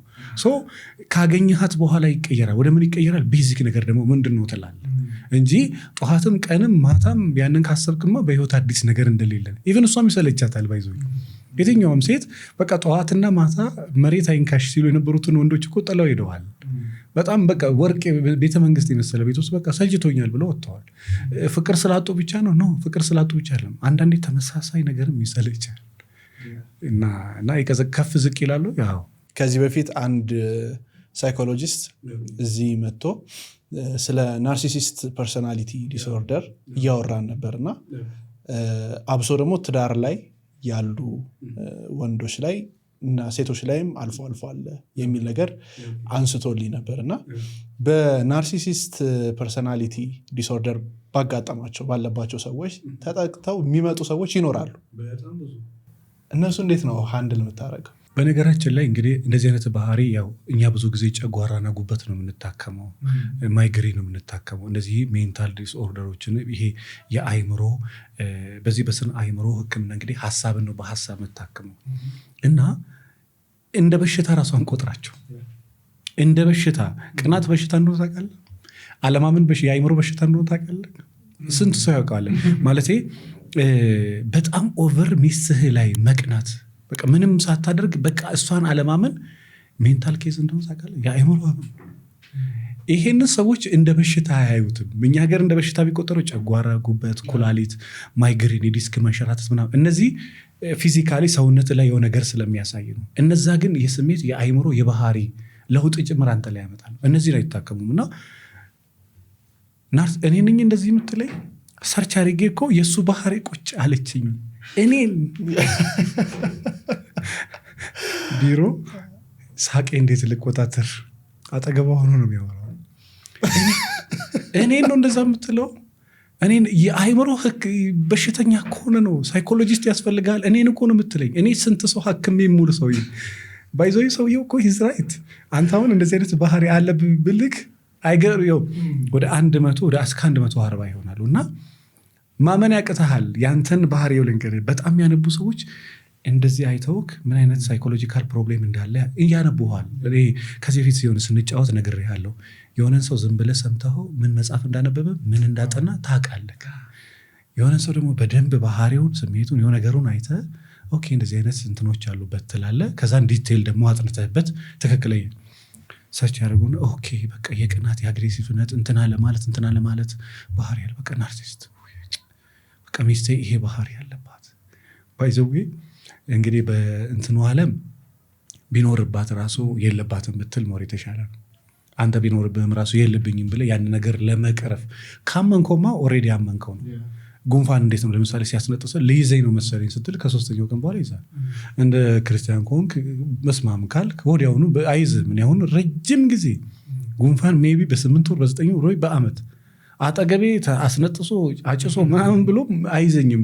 ልክ ሰውየው እኔ ሲያስነጥሰኝ የምለውን ስለማቅ እና እንደዚህ አይነት ባህሪ ያላቸው ሰዎች ይመጣሉ አለባቸው ግን አያውቁትም። ለምሳሌ ምን መሰለህ አንድ ሴት በጣም ስትረስ ከመብዛቱ የተነሳ በጣም ጭንቀት ጫና ከመብዛቱ የተነሳ በጣም ትጨናነቅ። ስትረስ በጣም ሲበዛብ በነገራችን ላይ በሽታ የመከላከል አቅም ዜሮ ይሆናል። ትንሿ ነገር ራስ መታት፣ ትንሿ ነገር ዲስክ መንሸር፣ ትንሿ ነገር ማይግሬን፣ ጉንፋን ትፈጥር። ለምን? በሽታ የመከላከል አቅም ዜሮ ስለሆነ እና በጣም ስትረስም ሲበዛብ የባህሪ ለውጥ ይመጣል። አንተ ላይ ሳታውቀው ሰራተኞች ላይ ትጮኻለህ፣ ትነጫነጫለህ፣ ልጆቿ ላይ ትጮኻለች፣ ልጆቹ ላይ ይጮኻል፣ ሚስቱ ላይ ይጮኻል። የሆነች ነገር ደና እያወራት እያለ ሁለት የማይፈልገው ነገር ስታወራ በሶስተኛው ማትፈልገውን ጩኸት ከሱ ትሰማል። ይሄን ብዙ ሰው አያስተውለውም። ያን የባህሪ ለውጥ ምን አመጣው? ጫና በዝቶብኛል፣ በቂ እንቅልፍ አልተኛውም፣ አመጋገቤ ልክ አይደለም፣ ስፖርት አልሰራውም፣ ስትረሴን ማኔጅ ማድረግ አለብኝ ብሎ ጥቂት ሰዎች ነው የሚያስተውሉ። ብዙዎቹ ግን እንደ ህመም አይወስዱትም። ህመም ነው ወይ? 100%። በተለይ በዚህ ዘመን አለብን። አሜሪካ ነገር በነገራችን ላይ ከ4 ሰው 1 ሰው የስነ አእምሮ ሐኪም ያስፈልገዋል የሚል ሪሰርች ወጥቷል። እና የኛ ሀገርስ እኛ ሀገር የሚገርም የተጣራው ነገር በእጃችን የለም። እኔ ዛሬ 4 ዓመት ነው 5 ዓመት ሬዲዮ ላይ በተደጋጋሚ ስናወራበት ነበርና ኢትዮጵያ ውስጥም ለወደፊት ይኖራሉ ብለህ ከምታስባቸው መንግስት ለሀገርም ከሚያስፈልጋት የስነ አእምሮ ሐኪሞች ናቸው።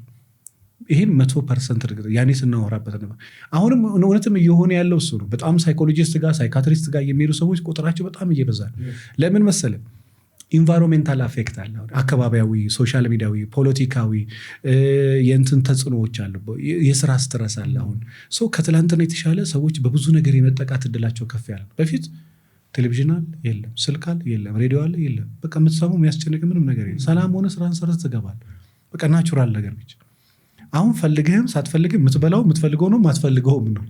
የምትሰማው የምትፈልገውም ነው ማትፈልገውም ነው። ሳትፈልገው የምትሰማው ነገር አለ፣ ፈልገህም ደግሞ መስማት የማታገኘው ነገር አለ። መብላት ፈልገህም የማታገኘው አለ፣ ሳትፈልግ በግድ የምትበላው ምግብ አለ። ያ ስሜትህን፣ አይምሮህን፣ ባህሪህን ይቀይራል ማለት ነው። ትዳር ላይ ሰዎች ከገቡ በኋላ ህይወታቸውን እየመሩ ባልም በራሱ መንገድ ይሄዳል፣ ቤቱን ያስተዳድራል። የባል ኃላፊነት አለ፣ የሚስት ኃላፊነት አለ። ነገር ግን አይ ቲንክ ይህንንም ነገር ሰዎች ሲያወሩበት ሰምቻለሁኝ። ለምሳሌ ሚስት አንዴ ካገባችና ቤት ውስጥ ከገባች በኋላ ህልሟን መተው፣ አላማዋን መርሳት ምናምን አይነት ነገሮች ይመጣሉ። ብዙ ጊዜ ሴቶች ላይ ነው እንደዚህ አይነት ነገር የሚመጣውና ይህንን እሳ እንዴት ነው መቅረፍና መፍታት የሚቻለው? የትዳርሳ መፋቻ መንስኤ ነው ወይ?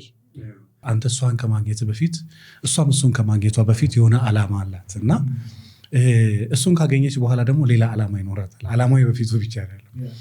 ከገባችበት በኋላ እሱን መንከባከብ ራሱ ዓላማ ሆኖ ቁጭ ምትል ሴት አለች። የበፊት ዓላማውን ደግሞ ለማሳካት የምትፈልገዋለች። ያንን ለማሳካት ባል የሚደግፋት አለ። አርፈሽ ቁጭ በይ ደግሞ የሚል አለ። ከቤት እንዳትወጣም ይፈልጋል፣ ማንም እንዳይበት። አሁን በጣም የሚያማምር ህንፃ ውስጥ ተደብቆ ጸጥ ብሎ የሚኖሩ ሴቶች አሉ፣ ልጆችን እያሳደጉ። ፀሐይ እንዳይነካሽ የሚል አለ። ካሜራ በ4 አቅጣጫ ገጥሞ። በነገራችን ላይ ታማኝነት ማለት እዛ ቤት ውስጥ መቀመጥ አይደለም። ብዙ በካሜራ የተገጠመለት ቤት ላይ ሴቶች በትዳራቸው ላይ ባለገው ያውቃል። ሚስትን በካሜራ ሰላይ ስላስቀመጥክ አይደለም። እግዚአብሔር ታማኝ ሚስት ይስጥ እንጂ በምንም መልክ ምንም ዳር ስማርት ባይዞ አንተ ስማርት ንብረትህን ለመጠበቅ በምትጠነቀቀው ሌባውም ስማርት ነው። አይታል መቼም በዓለማችን አንዳንድ አይዘረፉ የምትላቸው እንትኖች እየተዘረፉ ነው። ሌባውም በዛ ደረጃ ስማርት ነው። እና ምንድነው መጀመሪያ ዓላማዋ ሌላ ነበረ። ካገባች በኋላ ደግሞ ዓላማዋ ትዳሯ ይሆናል ፈልጋ። አንዳንድ ደግሞ ዓላማ ይኖራትና አግብታ መቶ ማትፈልግ ሴት አለች። ያንን ባለቤቷ ያግዛታል። በጣም ስነ ስርዓት ያለው የሚገርም ሰው ከቀናት ያግዛታል። ተቃራኒው ደግሞ ከቀና ከቤት እንዳትወጪ እዚሁ ልጆችሽን አሳድጊ፣ እኔ እሰራለሁ፣ እኔ እንትን እላለሁ ምናምን እፍና አድርገው ቁጭ ያደርጋል። ያኔ እሷ እኔ ደግሞ ሚስ አንደርስታንዲንግ ይፈጠራል። ምን ትላለች? እኔ ራሴ ዓላማ ላይ መውጣት አለብኝ መስራት። ያኔ ጭቅጭቅ ይመጣል። ጭቅጭቁን ቶሎ ካላበረርከው ወደ ፊት ልትሄድ ትችላለህ 100%። ነገር ግን እንደው ዓላማ ብቻ ባይሆንም አንድ ያገባች ሴት እንደው ስራ መስራት የለባትም ወይ? 100% መስራት አለባት። በነገራችን ላይ ስራ የምትሰራው እኮ ስራ የህይወቷ አንዱ አካል ሰላም ስለሆነ ነው። እመነኝ እስኪ ስራ ፍታና 1 ሳምንት አሁን የዓመት ፈቃድ የሚልን ሰው እስኪ ዝም ብለህ 1 ወር ፈቃድ ስጠው። እመነኝ ለምኖክ በቶ በነፃ ሊሰራ ይችላል። ለምን? አይምሮ ሰላም ያለው ስራ ውስጥ ነው። ስራክ ሰላምክ ደግሞ ስራ ነው። እና ሚስትህን አትሰሪም ብለህ አፍነህ ቁጭ ስታረጋት ስሜቷንም አይምሮዋንም ምንዋንም ነው የምታፍነው። የማይፈልጉ ሴቶች አሉ፣ መውጣት የማይፈልጉ ልክ ናቸው። እነሱም ብዙ አታስጨንቅም። የሚፈልጉ ሴቶች ደግሞ አሉ፣ ወጥቶ መስራት የሚፈልጉ። እነዛን ደግሞ ማፈን ስሜቷን፣ አይምሮዋን፣ ባህሪዋን፣ ሰውነቷን ማፈን ነው። የሆነ ጊዜ ይፈነዳሉ 100%። ከወጣች ተመልሳ አትገባ ወይ 100%። ስለዚህ በዚህ ምክንያት ፍቺ ይፈጽማሉ 100%። ዓላማ መተው አለባት ወይ? ዓላማ የትዳር ካለሽ እንደየሰዎቹ ማንነት ይለያል። ከተዎችም ልክ ናት። አልፈልግም ዓላማ ይሻለኛል ጎን ለጎን አስኬዳለሁ ካለች እንደ ሁለቱም ልክ ነኝ። ለምን ብለህ ብትለኝ ሰው እንደ ቤቱ ነው የሚኖረው፣ እንደ ጎረቤቱ። እኔ እንደምላት አይደለም፣ እሷ እንደፈለገች እነሱ እንደፈለጉ ስለሆነ። ያላችሁት አላይፍ ፖድካስት ላይ ነው። በጣም የሚገርም ቆይታን ነው እያደረግን ያለ ነው። ነገር ግን ሰብስክራይብ ሳታደርጉ እየተመለከታችሁ ከሆነ ሰብስክራይብ ማድረጋችሁን እርግጠኛ ሁኑ። የማስታወቂያ እረፍት አድርገን እንመለሳለን። በአዲሱ ብሎግ 30% ቅናሽ ወይስ እስከ 20 ዓመት የሚቆይ የባንክ ብድር? ዴምሲ ሪል ስቴት ብቸኛውን ዲያስፖራ ብሎክ 2 ይዞ ወጥቷል። ለቡ መብራት በሚገኘው እጅግ ዘመናዊና ውብ መንደር ውስጥ ባለ 1 መኝታን በ215,000 ብር፣ ባለ 2 መኝታን በ308,000 ብር፣ ባለ 3 መኝታን በ368,000 ብር ቅድመ ክፍያ ብቻ ልናስተናግድ ነው። እስከ 20 ዓመት ድረስ የሚቆይ 60% የባንክ አማራጭም አቅርበናል። የነገ መኖሪያዎትን ዛሬ ላይ ይሰንቁ። አሁን ደግሞ ያለንበት የቴክኖሎጂ ዘመን ነው። ኦኬ ቴክኖሎጂ ደግሞ ሶሻል ሚዲያውም በራሱ የሚያመጣው በጣም ብዙ አይነት ተጽዕኖች አሉት። ብዙ አይነት ደግሞ ሰዎች ላይ የሚያሳድሩት ተጽዕኖች አሉ። አንደኛው አሁን ላይ እያየን ያለነው የሞደርን ዴቲንግ የሚባለው ሶሻል ሚዲያ ላይ በጣም ብዙ ሰው ይተያያል፣ ይፈላለጋል። ከዛ የተጋቡንም እናውቃለን። የተጋቡ ብቻ ደግሞ ሳይሆን በጣም ብዙ ሰው እንዴት ነው ሶሻል ሚዲያ ላይ በሚያያቸው ሰዎች ብቻ ይሄ ምንድነው ምርጫ ሲበዛብህ ታጣለህ የምትመርጠውን ነገርና የአይን አዋጅ አይነት በቃ በጣም ብዙ አይነት አብሶ ይሄ የሶሻል ሚዲያ ዴቲንግ የሚባሉትም በዛም ኮንሰፕት ላይ ከሄድን ደግሞ ሞደርን ዓለሙ ያመጣው ደግሞ አንድ የሆነ ደግሞ አስተዋጽኦና ተጽዕኖ አለ። አሁን ላይ በጣም ብዙ ትዳሮች ፍቺ ላይ ናቸው። አንደኛው ይሄ ሊሆን ይችላል። ወደ ፍቅር ህይወት፣ ወደ ትዳር ህይወት፣ ወደ ሪሌሽን ለመግባት ስታስብ እንደዚህ እንደ ትላንትናው ሴት ፊት ለፊት ለማግኘት የሚመች ኢንቫይሮንመንት ላይ ላትሆን ትችላል አንተ ያለህበት። ከዛ የተነሳ ቀላል ወይት ነው ደላላ አፕሊኬሽን ምኖችም ተጠቅመህ ትሄዳለህ። ስልክ ላይም ቲክቶክ ላይ ምንም ገብተህ ትንትላለህ። ከትላንትናው የተሻለ የሴቶቹም የወንዶቹም አይምሮ ላይ ራሱን የቻለ ችግር አለ ወይ? 100%። ኢቨን እሱን ተውና አንተ መኪና መግዛት አለን ቤት ኪራይ ለመክፈል እየተሳቀቅ የ50 ሚሊዮን ብር መኪና ለሚስቱ ሲሰጥ ስታይ አንተ የ2,000 ብር ሽቶ ምን አለ ባልሰጠዋት ትላለህ። ያን ቪዲዮ አይተኸው ይሆን እንዴት ትላለህ? ትሳቀቃለህ። ትልቅ ቦታ ጋበዝኩ ብለህ ሰንበዲ እንደ ክቡራን ተመልካቾች እንግዲህ ዛሬ ባለቤቴን ሰርፕራይዝ ላረጋት ነው ምናምን ብሎ ቦሌ አየር መንገድ የሚሆን የሆነ ቦታ ላይ ብቻ መንገድ አዘግቶ ታሪክ ሲሰራ ታይና ከዛ ምን ሆኜ ነው በቀደም ግን እዛው ፊት ለፊት ያወረድኳት አባይዤ ትላለህ። ኮምፔር ታደርጋለህ። ሳትወድ ሰውየውና ከኔ ጋር ወዳደር አላለ። አንተም ሳትወድ እንደዚህም ይሰጣል እንዴ ምን አለ ባልሰጠው ትላለህ።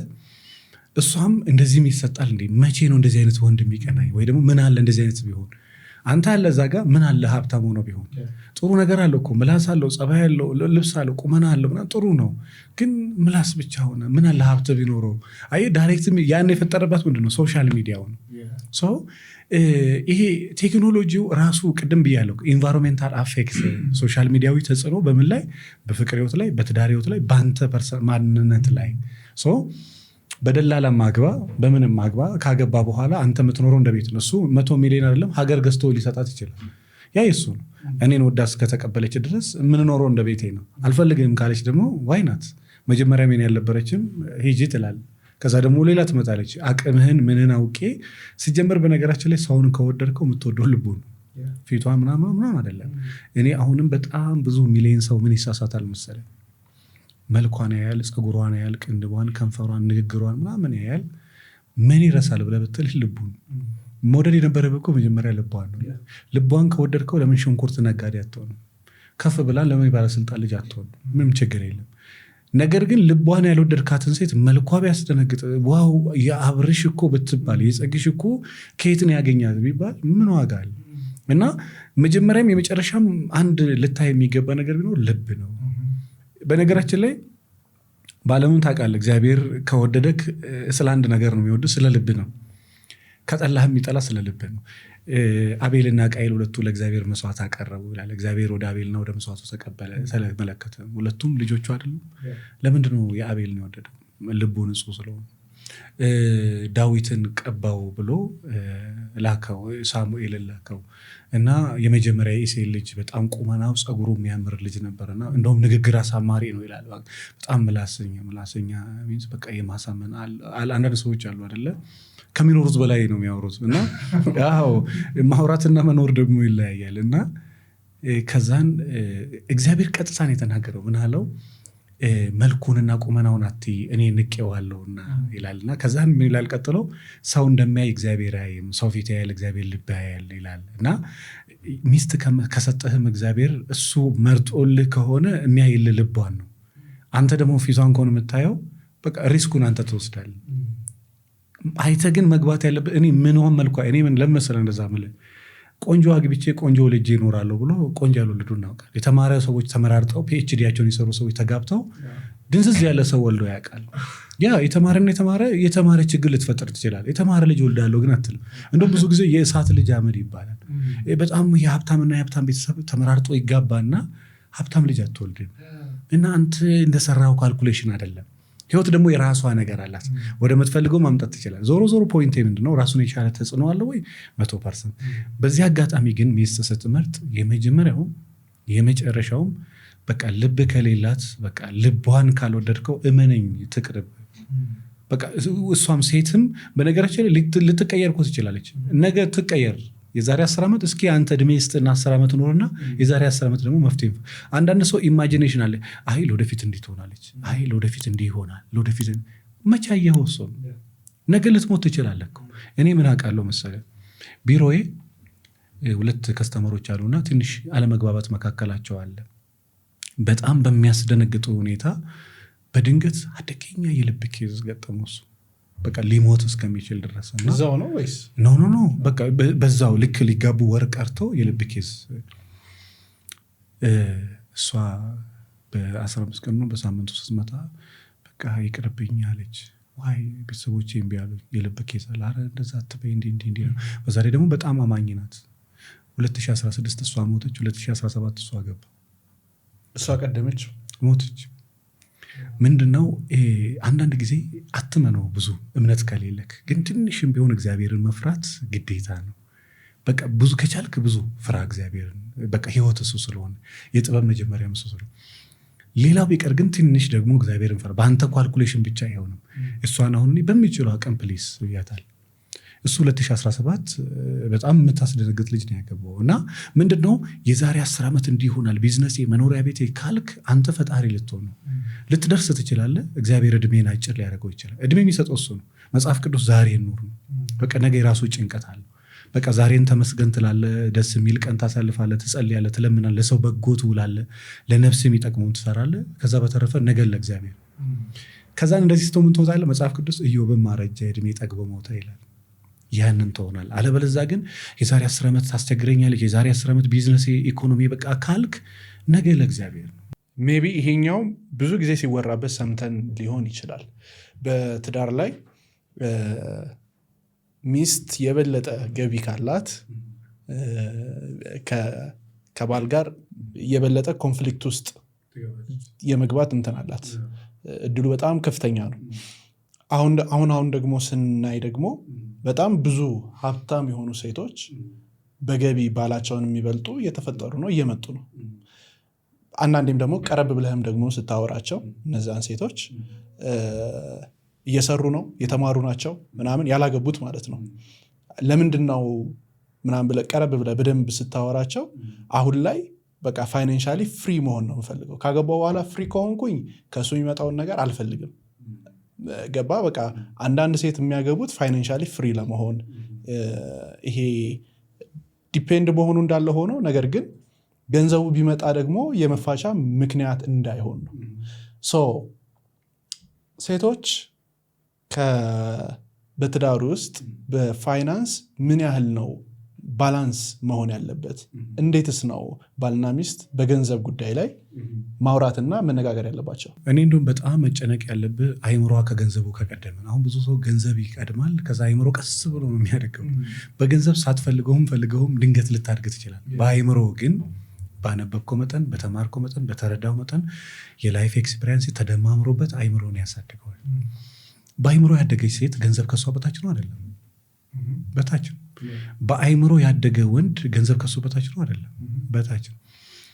እንኳን ሴት ቀርቶ ወንዱ ኢኮኖሚካሊ በጣም ካደገ አይምሮ ሳያድግ እመነኝ በቃ አተረማማሽ ነው የሚሆነው። በጣም መጥፎ ሰው ነው የሚሆነው። ለምን መሰለህ? ውስጥ ያለውን መጥፎነትን ነው የሚያሳድገው። የነፃነት ይሰጥሃል። ይሄ እንትንህ እንድታባዛ ነፃነት ይሰጥሃል።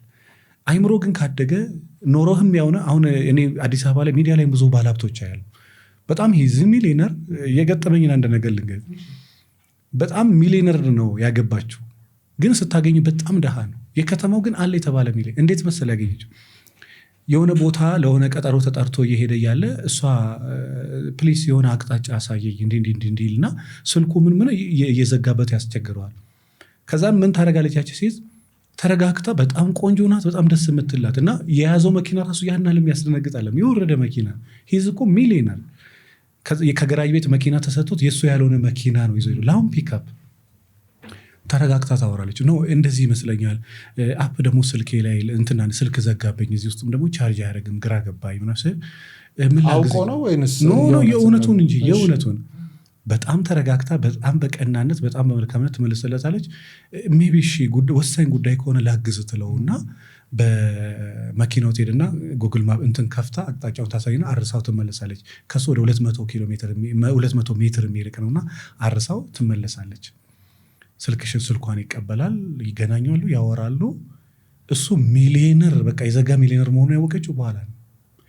ሚሊየነር የማግባት ህልም የላትም፣ ውስጧም የለ። ያው እንግዲህ አሁን ይሄ ኢትዚ ሚራክል የእግዚአብሔር ተአምር ነው የምትለው ነው። ሌላ ሴት ደግሞ የከተማው ባለ ሀብት ነው ብላ እልም ያለ ድሃ ግብታ ቁጭ አገኘው ብላ ስትገባ ልክ ስታረግስ እኔ ወደ ቤታችን እንሂድ ብሎ አራብሳ 11ኛ ፎቅ ነው 10ኛ ፎቅ ላይ ይዞኝ ሄደ። ራሴን አጥፊያት ያለኝ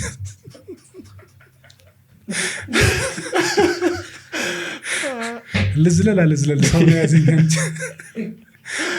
መሰረት ነው ስሙ። ወይኔ መሲ ይሄውን መጨረሻሽ አገኝ። ደግሞ ልጁ አያስታውቅም። በጣም ሂስኩል በጣም ቆንጆ ነው።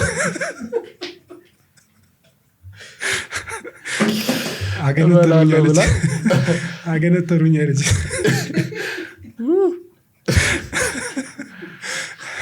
እና የከተማው ታዋቂ ደሃ ግብታ ቁጭ አለች።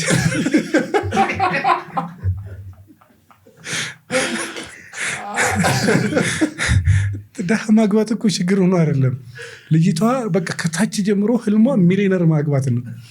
እና አሁን እሷ እያለቀሰ ደግሞ ታወራባ አሁን እነሱ ስቀው እንጂ በቃ የከተማው የተባረከ ታዋቂ ደሃ አግብቼ ወይኔ ጌታዬ ቀስ ታለቅስ ብታየት። በተለይ ደግሞ በጣም ያሳቀችኝ ጸግሽ ብዙ ቀን ዝለይ ብሎ ይነበር ከ11ኛ ፎቅ ሽንት ቤቱ የማይሰራ ቤት ገብቼ ብትጨው ሰው የማይሰማ ማብራት የሌለው ውሃ የሌለው ቤት አስገብቶኝ እንደዛም ሆኖ ጸባይ የለው ማለች። እየተራገመች ነው የምታወራው። ይሄ የተረገመ ልጁ ደግሞ እንደዛ ሆኖ ይስቃል። አብረው ነው እንደ መጡት አይደለም ማለት እሷን ትንሽ ካወራን ካረጋገም በኋላ እሱንም አግኝተዋለሁና እውነትም የምትገርም ሰው ነው ያልኩት እኔም ራሴ። እና ምንድነው ዞሮ በቃ የከተማው ሚሊየነር አገባን ብለው እንደዛ ወርደው ያውቃሉ። በቃ ድሃ ነው ደግሞ ብለው አታውቀውም ሰው። በቃ የለውም ስትለው አለው ስትለው ደግሞ የለውም። እና ይሄ በውጫዊም ነገር ሰው እንደምታየው ነው። እንደዚህ ታይና እግርህን ልብስ ምናምን ታይ ትንቃለች አንዳንዷ። ግን መጽሐፍ እንደሚለው የተናቀ ሰው ነው ሰው የሚንቀው። እና አንዳንድ የላቸው የምትላቸው ሰዎች አላቸው የምትላቸው ሰዎች ደግሞ የላቸውም። እና ዞሮ እዚህ ነገር ላይ ትንሽ አስተሳሰብን ሰፋ አድርገው ማየት። ግን የሚገርመኝ ነገር አለ። በጣም ሺዝ ሚሊየነር፣ በጣም ጭንቅላቷ ደግሞ የሚገርም ሴት አለች። ሀብትም አላት፣ ውበትም አላት፣ አይምሮም አላት። ሀብት ብቻ ያላት ሴት አለች፣ ሀብት ብቻ ያለው ወንድ አለ። ምንም አይምሮ የሚስብ ማነት ምን የለውም። መልክም ያላት ሀብትም ያላት ስብዕናም ያላት ሴት አለች። መልክም ያለው ሀብትም ያለው ስብዕናም ያለው ወንድ አለ። ሁለቱንም ደግሞ የሌለው ወንድ አለ። ምኑን ትወድለታለህ? እስኪ መቼም አንተ እግዚአብሔር ነው ዝም ብሎ ከማንነት የሚወድ ምንም የሌለውን ሰው ምንድን ነው የምታደርገው? በነገራችን ላይ በጣም እኮ ያሳዝናል። እንዲህ አይነት ሴቶች ወይ መልኩን ብላ እንዳትኖር፣ ወይ ቁመናውን ብላ፣ ወይ ትሪትመንቱን ብላ፣ ወይ አቴንሽን፣ ወይ ገንዘብ የሆነ ነገር አለ እኮ ሊወደድልህ የሚገባው። ምንም ከሌለ ምን ታርግ? ይህንን ማትጣ ባይዘው የሆነ ነገር ማትጣ። ወይ ምላስ ይኖር፣ ወይ ጥሩ ማንነት ይኖር፣ ወይ ሃይማኖት ይኖር፣ ወይ ባህል ይኖር፣ ወይ ገንዘብ ይኖር፣ ወይ ደግሞ ትንሽ አፕሪሺየት ማድረግ ነው። ምንም ከሌለ እንዴት? እግዚአብሔር ነው ዝም ብሎ የሚወድ። ሴት ልጅ የሆነ ነገር ትፈልጋለች። ሴት ወንድም እንደዛው፣ ሴትም እንደዛው። በጣም በሚገርም ሁኔታ አዲስ አበባ ላይ በጣም ዲያር ሚሊየነር፣ በዛ ላይ ደግሞ በጣም ጨዋ እኔ በጣም ብዙ ቢሮ ይመጣሉ። በጣም ገንዘብ አላት፣ በጣም ደግሞ ጨዋ ናት። ባለቤቷስ ዝም ብሎ መኖር የማይችል ሰው ባይዘዌ ዝም ብለ መኖር ራሱ ከቻልክ ጥበበኛ ሰው ነው። ሚስት እኮ ሚሊዮነር ናት። አንተ አትሰራም፣ አትወጣም፣ አትገባም፣ እሷ ነች የምትወጣው። አሁን በተለይ ይሄ ዘመን አስፈሪ ነው። ባይዘዌ ሴቶቹ በጣም ዳር ሚሊዮነር በጣም ከወንድ እጥፍ ወንዱ በጅምር እንደቀረቤት በቃ ቀጥ ብሎ ቁጭ ብሏል የሆነ ቦታ ላይ። ይሄን ስል ደግሞ በጣም ፈጣን ወንዶች አሉ፣ በጣም የሚገራርሙ ወንዶች አሉ። በዛው መጠን ደግሞ ወይ ራሱ ላይ አይሰራ፣ ወይ ራሱን አይሰራ፣ ወይ ቤት አይሰራ፣ ወይ መኪና አይሰራ፣ ወይ ቀጥ ብሏል የሆነ ቦታ ስታካራ ነው። ሴቶቹ ደግሞ በጣም እያነበቡ ነው። ባለቤቷ እኮ ድክመተ ወሲብ ሲገጥሙ ሰርች አድርጋ ምን መድኃኒት ብላ እንደውም አንድ ከስተመሬ እንዴ የሆነ ለውጥ ሰሞቴን አይ ከምግብ ጋር እኮ ሰጥቼ ኧረ አንቺ መርዝ እንዳታገኝ አንቺ ሴትዮ በዚህ ደረጃ ሰርች አድርገው ለባሎቻቸው መድኃኒት እየሰጡ ነው። ሴቶቹ ይሄን አልጥለው ሄደዋል። እንደ ወንዱ አይደለም። ወንዱም ስለ ዝም ብሎ ቁጭ ብለዋል ማለት ሳይሆን በጣም ስማርት ወንዶች አሉ። ሴቶቹ ግን ኦቨር እየፈጠኑ ነው። በነገራችን ላይ ልንገርህ ይሄ ሶሻል ሚዲያ አግዟቸው አይደለም። ሶሻል ሚዲያ በሌለበት ዘመንም ሴቶች ዳያር ስማርት በጣም ፈጣን ናቸው፣ በሳሎች ናቸው። ከወንድም በብስለት ሴት ልጅ ትበልጣለች። ይሄ ዘመን ደግሞ ሶሻል ሚዲያ አግዟቸዋል። የተማሩ ትምህርታዊ በየቀኑ ይናበባሉ፣ ይሰማሉ። የመቀሌዋ ሴትና የወለጋዋ ሴት የሚሉት ቃል አይተህ ከሆነ ተመሳሳይ ነው። እርስ በርስ ንግግሯ ሄዳ አይታ ከሆነ ኪያዬ ካለች እቺ ምድሪቷ ላይ በአንድ ዓመት እቺ ቃል ኪያ ምትሏ ትዛመታለች። ባባ ካለች አንዷ ሴት እመነኝ በብርሃን ፍጥነት ሙሉ ዓለም ላይ ተዳርሶች ቃል ታያለች። ሴቶች ዳያር ስማርት በመጽሐፍም በዚህኛውም ዘመን እና ምንድን ነው አንድ ነገር ካለክ ባለቤት ደክማ ሰርታ ገብታ አንተ ጥሩ ስብዕና ካለ ሀብታምም ሆና ጉዳዩ አይደለም፣ በሰላም መኖር ነው የምትፈልገው። ሰላምም አትሰጥ፣ ፍቅርም አትሰጥ፣ ሰርተ ብርም አታመጣ፣ በእሷ ብርም መኖር ማትችል ሰው ከሆንክ አንተ ምንም የለብህ። ነገ ፍርድ ቤት ሄዳ ብትፈታ ምን ብለህ ትከራከራል? የሆነ ነገር እኮ ይኑር፣ ወይ ትሪትመንት፣ ወይ አቴንሽን፣ ወይ ሴክስ፣ ወይ ልጅ ትሪት አደራረግ፣ ወይ ደግሞ ሰላም የምትሰጠው ከሆን እሷ የ6-7 ህንፃ ባለቤት ዝም ብላ ትኖራል። ለምን? መጀመሪያ የምትፈልገው ሰላም። ሴትም አለች ዝም ብላ መኖር ማትችል ሴት አለች። በቃ ሰላሙን ሰጥታው ዝም ብላ መኖር ማትችል ሴት አለች። ዝም ብሎ መኖር የማይችል ወንድ አለ። ስለዚህ የሆነ ነገር ይኑርክ፣ የሆነ ኳሊቲ ይኑር። ወንድ ስትሆንም ሴትም ስትሆን አንድ ነገር ያስፈልግ። እሱም ደግሞ ይሄ የመሳብ ጥበብ ይኑርክ። ሴትም ስትኖር የሆነ ወንድን የሚስብ ማንነት ሴት ሆና። እንዴት ነው መሳብ የሚቻለው? ጸጉር አለ ማተር ያደርጋል፣ አይን ማተር ያደርጋል፣ አፍንጫ፣ ይሄ አይ ኮንታክት አለ፣ ቦዲ ላንጉጅ አለ እና አይን ይስባል፣ ሰውነት ይስባል፣ የምትናገርበት ለዛ ይስባል፣ ሳቅ ይስባል፣ አረማመድ ይስባል፣ አካሄድ ይስባል። አማላይ ሰዎች ማንንም ያማልላል። አንድ በእድሜያ ትልቅ የሆነችውን ሴት ወይ ሲያምር ትላለች። ፈልጋው እኮ አይደለም፣ አማላይ ስለሆነ። ተፈጥሮን ደግሞ ታደንቃል። አለባበሱን፣ አካሄዱን፣ አነጋገሩ፣ ምኑ የተደራጀ የተሰራ ማንነት። አንድ ሰው ይህንን ነገር ተምሮ አማላይ መሆን ይችላል? 100%። ምንድን ናቸው መንገዶች? መቼም ሁሉንም እዚያ አትናገር። ሁሉም ሰው አማላይ ከሆነ በቃ በነገራችን ላይ የሚማለል ነገር እስካለ ድረስ ዋይ ናት። ለምሳሌ ሁሉም ሰው ስራ ይስራል አይደለ? ይህ ስራ ለምን ማማለል? በነገራችን ላይ ልንገር፣ የምታማልለው ሴት ብቻ አይደለም። ቢዝነስ ታማልላል፣ ጓደኞች ታማልላል፣ ወደ ራስህ ትስባለህ። ጥሩ ኮሚኒኬሽን ስኪል ካለ ማናጀሩን ሄደህ ታናገራለህ። ታች ያሉትን ስራ ላይ አንተን የሚመለከት የምትፈልጋቸውን ሰዎች ታማላቸው። ሰዎችም ወይ እሱ ቀለል ያለ ነው፣ ደስ የሚል ሰው ነው፣ ላውራው ልጫወት ይላሉ። ቡና ሲጠጡ እዛ ከሚጠጡ አንተ ጋር ቢጠጡ ይቀላቸዋል። ሁሉም ቡና ነው፣ ያንተ ቡና ግን የሚለየው ነገር አለ። ሁሉም ወንዶች ናቸው፣ ያንን ወንድ ግን የሚለየው የሆነ ነገር አለ። ያንን ፐርሰናሊቲ ሁሉም ወንድ አለ ወይ? ለምሳሌ ይሄን ምሳሌ እዚህ ስለጠቀስኩ ይቅርታ። ብዙ ከብቶች ካሉ ሁሉም ላሞች ላይ የሚወጣ በሬ አንድ ነው፣ ሌሎቹ ዝም ብለው ምናምን ሲሉ ነው የምታየው። አንዱ በሬ ሲወደድ ሲያምስ ታየዋለህ፣ ሌሎቹ ደግሞ እንዲዘገም ሲሉ ታያለህ።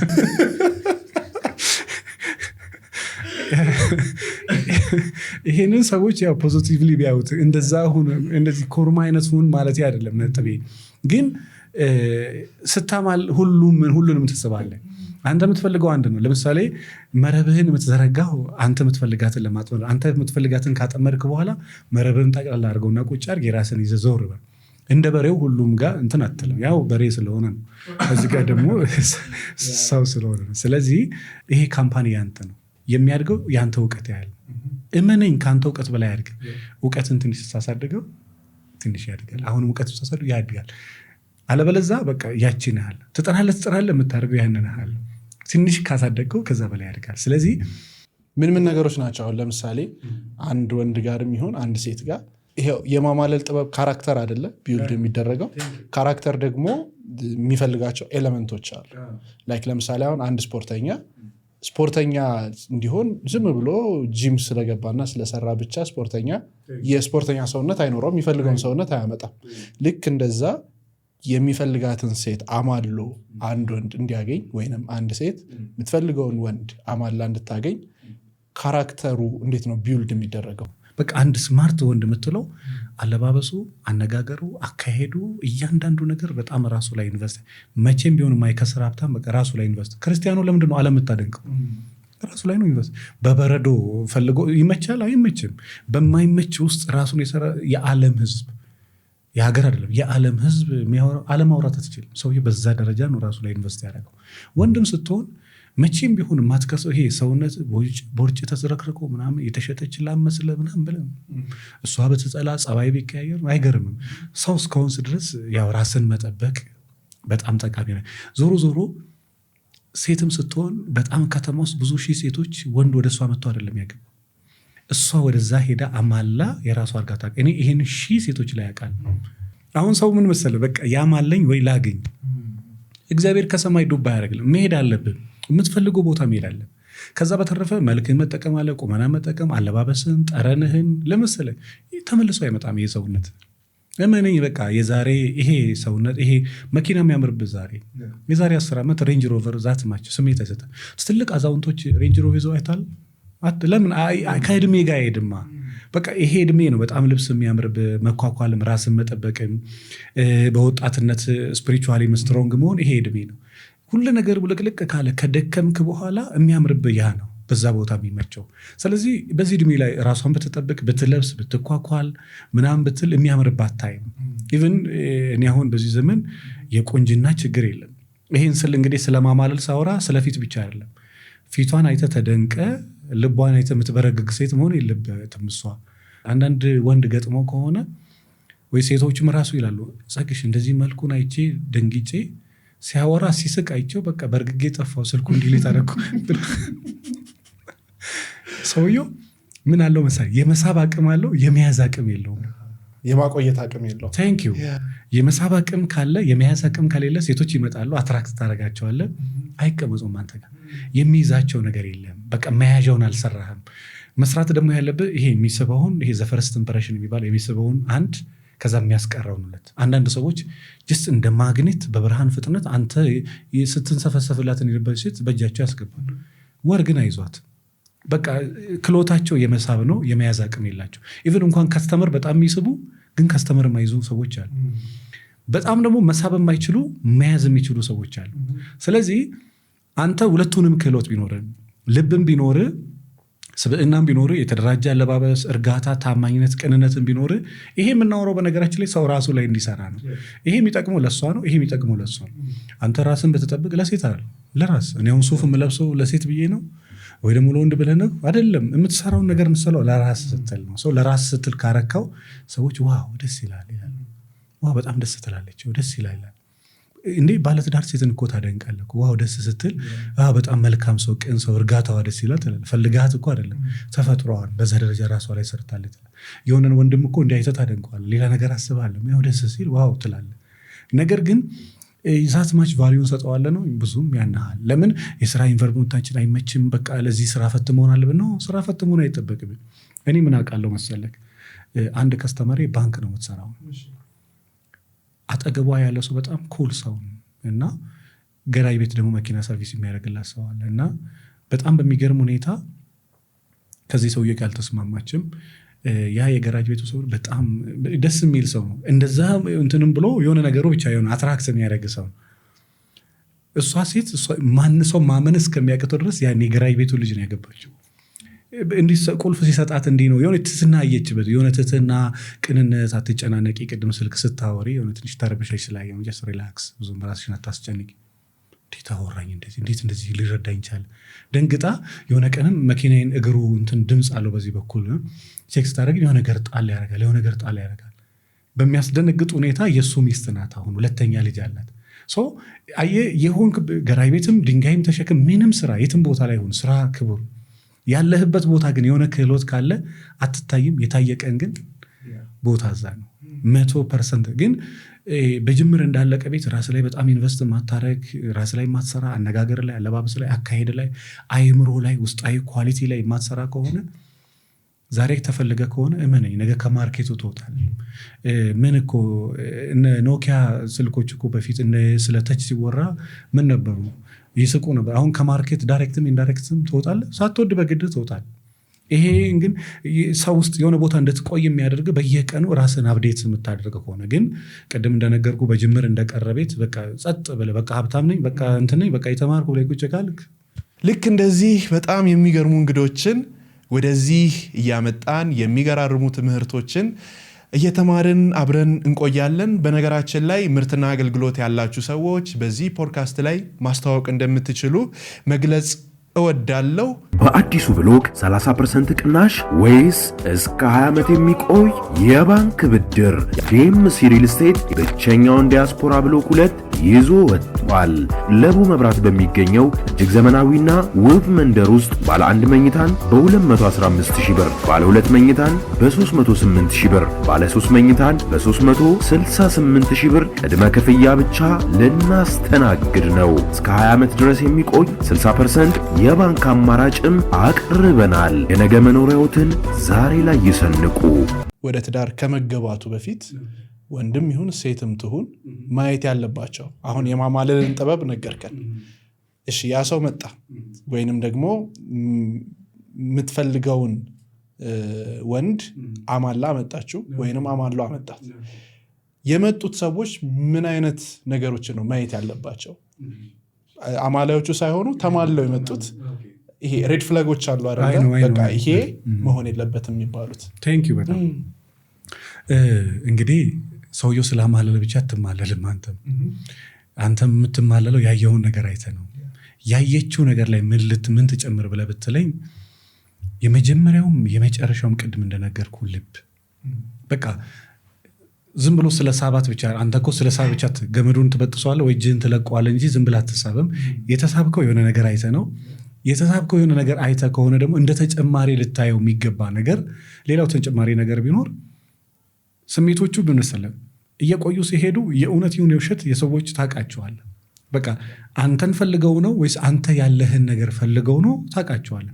የሀገሬ ሰው ውሃና እውነት እያደር ይጠራል ይላል። ጀስ እንዲጠራ ይሄ አታጋግለው ምን ይሆናል አንዳንዴ መሰለኝ ወንዱ በጣም ወደድኩሽ ሲል ሴቷም ታጋግለዋለች። በቃ ተደቡ ላይ ሊፈነዳ እስከሚደርስ ድረስ እሷም ራሷን ልታፈነዳው እስከምትደርስ ድረስ ነገሩን ታከረዋለች። ምን አለ የሚገፋት ነገር አለ። ከዛ ደግሞ ያ ነገር እንደዚህ ወደ ላይ እንደወጣ አይቀርም። ከዛ የሆነ ሰዓት ላይ ክሽፍ ይላል። ወደ ሆነ ቦታ ስትሳብ በጣም ኢምፖርታንት ነገር ተደጋጋሚ ማየት ያለባት ምንድን ነው? ይሄ ውስጣዊ ማንነት። ውስጣዊ ማንነት ማለት ሰው አምልጦ የሚናገረው ነገር አለ። ሲያመልጡ የሚያደርጋቸው ነገሮች አሉ። ሰውን እንዲህ ብለህ የምታውቀው አይደለም። በተለይ ፍቅር ውስጥ ሆነ ፍቅር እውር ነው ወይ ሰውየው ነው እውር የሚባል ጥያቄ ያለ እኮ ብዙ ሰው ፍቅር እውር የወደደው ሰውዬ ነው እውር ወይስ ራሱ ፍቅር ነው እውር ይላል። የወደደው ሰውዬ ነው። ፍቅርማ እውር አይደለም። ስትወድ ትታወራለህ ማለት ከዚህ በፊት ነገር ያለው የሆነ ቀን ስንጫወት እግሯን የጥይት ምት እንዳለባት ያወቀው ካገባት አንድ ከወለደች በኋላ ነው። እስከዛ ጊዜ ድረስ አያውቅም። በቃ ኦቨር ፍቅሩ ላይ ነበረ። በታሪክ የእግሯን እንትን አላየው ማለት ጥይት ምታለብሽ እንዴ አላየሁም እስከዛሬ። የምን ጥይት ውሻን የነከሰኝ ይህን እስከዛሬ ላይ አይቼ ነበር ለካ ልብ አላልኩትም አለ። እንግዲህ አስበው ባለቤት እግር ላይ ያለውን ውሻ የነከሳትን እንትን እስካለማየት ለምንድን ነው? በቃ አንዴ ስለወደድካት በጣም የምታምር ኢቭን እንኳን ፎቶዋን ታሳያለህ።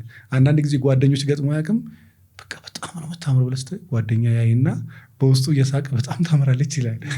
ለምን ባታምርም ምን አማራጭ አለው ታዲያ? ግግም ብለህ አካሄድን በጣም ግግም ያለ ነው።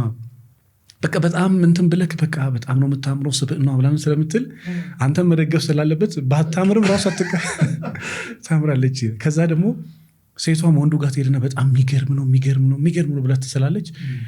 ባይገርም ራሱ ዋው አንቺ የሚገርም ነው ትላለች። ባይገርምም ራሱ ለምን እሷ ወዳለች ብላ ስላሰበች ነው። ዞሮ ምንድነው እንድጠነቀቁ ማድረገው ነገር this is life ይሄ ህይወት ነው። ህይወት ላይ ደግሞ የማትደራደርባቸው። በነገራችን ላይ መውደድ የማይገባን ሰው አትውደድ። ሰውየው ወደውም ሊሆን ይችላል። አንተም ለዛ ሰው ብለህ ራስን ችግር ውስጥ አታስገባ። አንተም ለሰውየው አዝና የሆነ ችግር ውስጥ አትግባ። የምትፈልገውን ሰዎች ወደ ራስ አቅርብ። ምክንያቱም የሴት ልብ ነው፣ ሲሰበር ኔክስት ደግሞ አንተ ትሰበራል። የምትፈልጋቸውን ሰዎች ሳባቸው፣ ማትፈልጋቸውን ደግሞ ከራስ ትንሽ ራቅ ለማድረግ ሞክር። በኋላ ላይ እነሱ ወደው መጥተው አንተን ተጠያቂ ሊያደርጉ ይችላል፣ አንተን ሊከሱ ይችላሉ። እና ወደሆነ ቦታ ስትሳብ መጀመሪያ በደንብ መረጋጋት። ትኩረቷ በትንትንትን ብሎ ከሆነ ትኩረቷን ሰብሰብ አድርጋ በደንብ ጥረት አድርጋ ልክ እንደ ንስር በጠራ ዓይን ማየት፣ ኤነርጂዎቿን ሰብሰብ አድርጋ በደንብ ማየት። ከዛ የምታየው ደግሞ ምንድነው? ልቡን፣ ማንነቱን። ከዛ ውጪ የሆነ ሀል ካየ በኋላ ከዛ ደግሞ ለእግዚአብሔር ደግሞ ነገር መቼም ሁሉ ነገር አንተ አይታ አትችልም። አንዳንዴ አንተ ተሸወርክበትን ነገር እግዚአብሔር ሊያስተካክል ይችላል። በጣም የሚደንቀው ደግሞ ነገር አስቸጋሪ ሴት አግኝተክ እግዚአብሔር ጥሩ ሊያደርግልህ ይችላል። ይሄ ያንተ ማንነት ይወስ ቅድም ብያለሁ። ልብ ንጹህ ከሆነ እኔ ባይዘው በዚህ አጋጣሚ በጣም በተደጋጋሚ ብዙ ቦታ ማወራው አንድ ሀብት ምድር ላይ ያለው ሰው ሁሉ ይኖረው፣ እሱ ምንድነው? ልብ ንጹህ ይሁን። ልብ ማለት የእግዚአብሔር መስዋዕት ማቅረቢያ ቦታ ነው። በቃ ልብ ንጹህ ከሆነ ትረስትሚ እኔ ካምፓኒ ድርጅቴ ገደል ገብቶ በቃ ጫፍ ላይ ለምን ተረፍክ ብለው ትንሽ ልቤ ንጹህ ነው መሰለኝ። ለማንም ምንም መጥፎ ነገር አላስብም። ማንም ቢያገኝ ሚሊዮነር ቢሆን የከተማውን እንትን ቢሆን ጉዳይ አይደለም። ማንንም አልተችም፣ ሳላቅ አላመሰግንም፣ አልተችም። በቃ ግን ብቻ ትንሽ ይበልጣል ከኔ ብዬ የማስበውን ትልቅ የሚሆን ትንሽ ባይበልጥም በሰውነቱ በቃ ልሞት ጫፍ ላይ በደረስክ ሰዓት ምን አዳነ ብለህ ብትለኝ ትንሽ የልብ ቅንነት። እግዚአብሔር ደግሞ ያንተ መጠጥ፣ ያንተ ጫት፣ ያንተ እሱ አይደለም የመጀመሪያ የሚያየው ልብ። ምን ልብ ንጹህ ከሆነ በጣም መጥፎ ሴት በላይ ፈጽምታ በቃ ጥሩ ያደርጋታል። 100% አንተ የነካህ ሁሉ በጣም የሚገርም ነው የሚሆነው። ልብ ግን መጥፎ ከሆነስ በጌታስ አሁን መሰለህ አንዳንድ ሰው ስለሚያውቀው ነገር ቢያወራው እኔ ስለማውቅ ነው በቃ አስቸጋሪ ሆኜ ያውቃለሁ። ለእናት አባቴ ሳይቀር አስቸጋሪ ሰው ሆኜ ያውቃለሁ። ለስንት ዓመት? 1 2 3 4 5 ዓመታት። ወዲያው ተመልሼ ደግሞ ኦኬ ልክ አይደለሁም ብዬ ራሴን መልሼ ደግሞ አውቃለሁ። የኔ አይደለም በቃ እግዚአብሔር ሊያድነኝ ስለፈለገኝ መለሰኝ። አሁን እናቴም ማን አለሽ ብለህ ብትለው እኔ ልትል ትችላለህ። አባቴ ማን አለክ ብለህ ብትለው እኔ ሊለኝ ይችላል። ብዙ ልጆች እኮ አሉ። እና ያ መመለሴ እኔን እንጂ እናቴን አይደለም የሚጠቀመውና እዚህ ምድር ላይ አንድ ነገር ይኖርክ፣ ሴትም ትሁን ወንድም፣ ባለስልጣንም ደሃም ሀብታም፣ ልብ ንጹህ ያድርግ። ከዛ በኋላ ምድር ላይ ያለ ሰው ባይወድህ እንኳን በቃ እግዚአብሔር ይወድሃል። ከዛ በኋላ ዓለምን የማሸነፍ አቅም አለ። ልብ ግን ንጹህ ካልሆነስ በጌታ ስም በጣም የተማርክ ሰው ሁን። ያንተ ፕሮግራም ከተማ ውስጥ መነጋገሪያውን አታድርግ። እኔ በቃ ታሽቼ ያውቃለሁ። ኦኬ ብዬ የሆነ ነገር ከቀየርኩ በኋላ ኢሚዲየትሊ ላይፌ ተቀየረ። ምን ነበር የቀየርከው? በቃ ልብ ንጹህ ማድረግ፣ ለማንም ምንም ነገር አለማሰብ፣ ምንም ኔጌቲቭ የምትባል ነገር በቃ የማንም ኢቭን እንኳን እኔ ጋር ወንድና ሴት መጥቶ እሱ የኔ ጓደኛ ሆኖ ታምናለህ እችን የምታክል ለሱ እንዳላደላ ጠነቀቃል። በቃ እግዚአብሔር ልብን ያያል ብዬ ስለማስብ አልጠቀመም። ላይፌን ኮምፕሊትሊ ከሆነ ቦታ ወደ ሆነ ቦታ ይቀየር። ከዛ ጊዜ በኋላ 8-9 ከሆነ ጊዜ ከዛ ጊዜ በኋላ ብዙ ነገሮች ላይ ያለኝ ነገር በጣም የተለየ። ሚስት ኃይለኛ ከሆነች ባክን ከሷ ጋር የምኖርበትን ጥበብ ይሰጣል። ዋይ የልብ ንጽህና ከእግዚአብሔር ጋር በጣም መጽሐፍ ቅድም እኮ ብያለሁ። ዳዊትን ስለምን ወደደው? ስለ ልቡ። ያ 100 አለቃ እኮ ከሰረገላ ወርዶ ጌታን ጌታ ወይ ባክን ብሎ ለምን? ስለምኑ እምነቱ ታላቅ ነው? ስለ ልቡ። የአቤልን መስዋዕት ስለምን ተቀበለ? በቃ ከኦሪት እስከ ራእይ አንብብ። እግዚአብሔር በጣም የወደዳቸው ሰዎች መልካቸው፣ ቁመናቸው የንጉሥ ዘር ስለሆኑ አይደለም። ምን ስለሆኑ ነው? ልባቸው ቅን ስለሆነ። ሰው እግዚአብሔር የሚወደው ሰው መሆን የምትፈልግ ከሆነ በቃ ያለበት ቦታ እንዴትም ሁን ብቻ ልብህን ንጹህ አድርግ። እሷን ብቻ ንጹህ በማድረግ እመነኝ፣ ቢዝነስ ላይ፣ ስራ ላይ፣ ህይወት ላይ፣ ትዳር ላይ፣ ሚስት ላይ፣ ልጆች ላይ፣ ላይፍ ላይ እንዳለ ታየዋል። መንግስት መስሪያ ቤት ማውዝ ይዛ የምታንቀላፋ ሴት እመነኝ አልኩ እግዚአብሔርን ነው የምትሰርቀው። ከዛ ደግሞ ስትወጣ የሆነ ግል መንግስት ስራ ቤት እንደዛ። እኔ ለቲሞቼ ይላለሁ ፕሊስ ለራሳችሁ ስትሉ በቃ ያለምንም ተከታታይ በጣም ጥሩ ስራ ለህሊናችሁ ስትሰሩ ከዛ በኋላ ኢን ዩር ላይፍ ነገ አንተ ማናጀር ትሆናለህ። ከዛ እኔ ላይ ያረከው ነገር በብርሃን ፍጥነት መልስ ይዞብህ ይመጣል። በቃ ይሄ ብዙ ሚሊዮን ሰው ገደል የገባበት በዚህ ነው።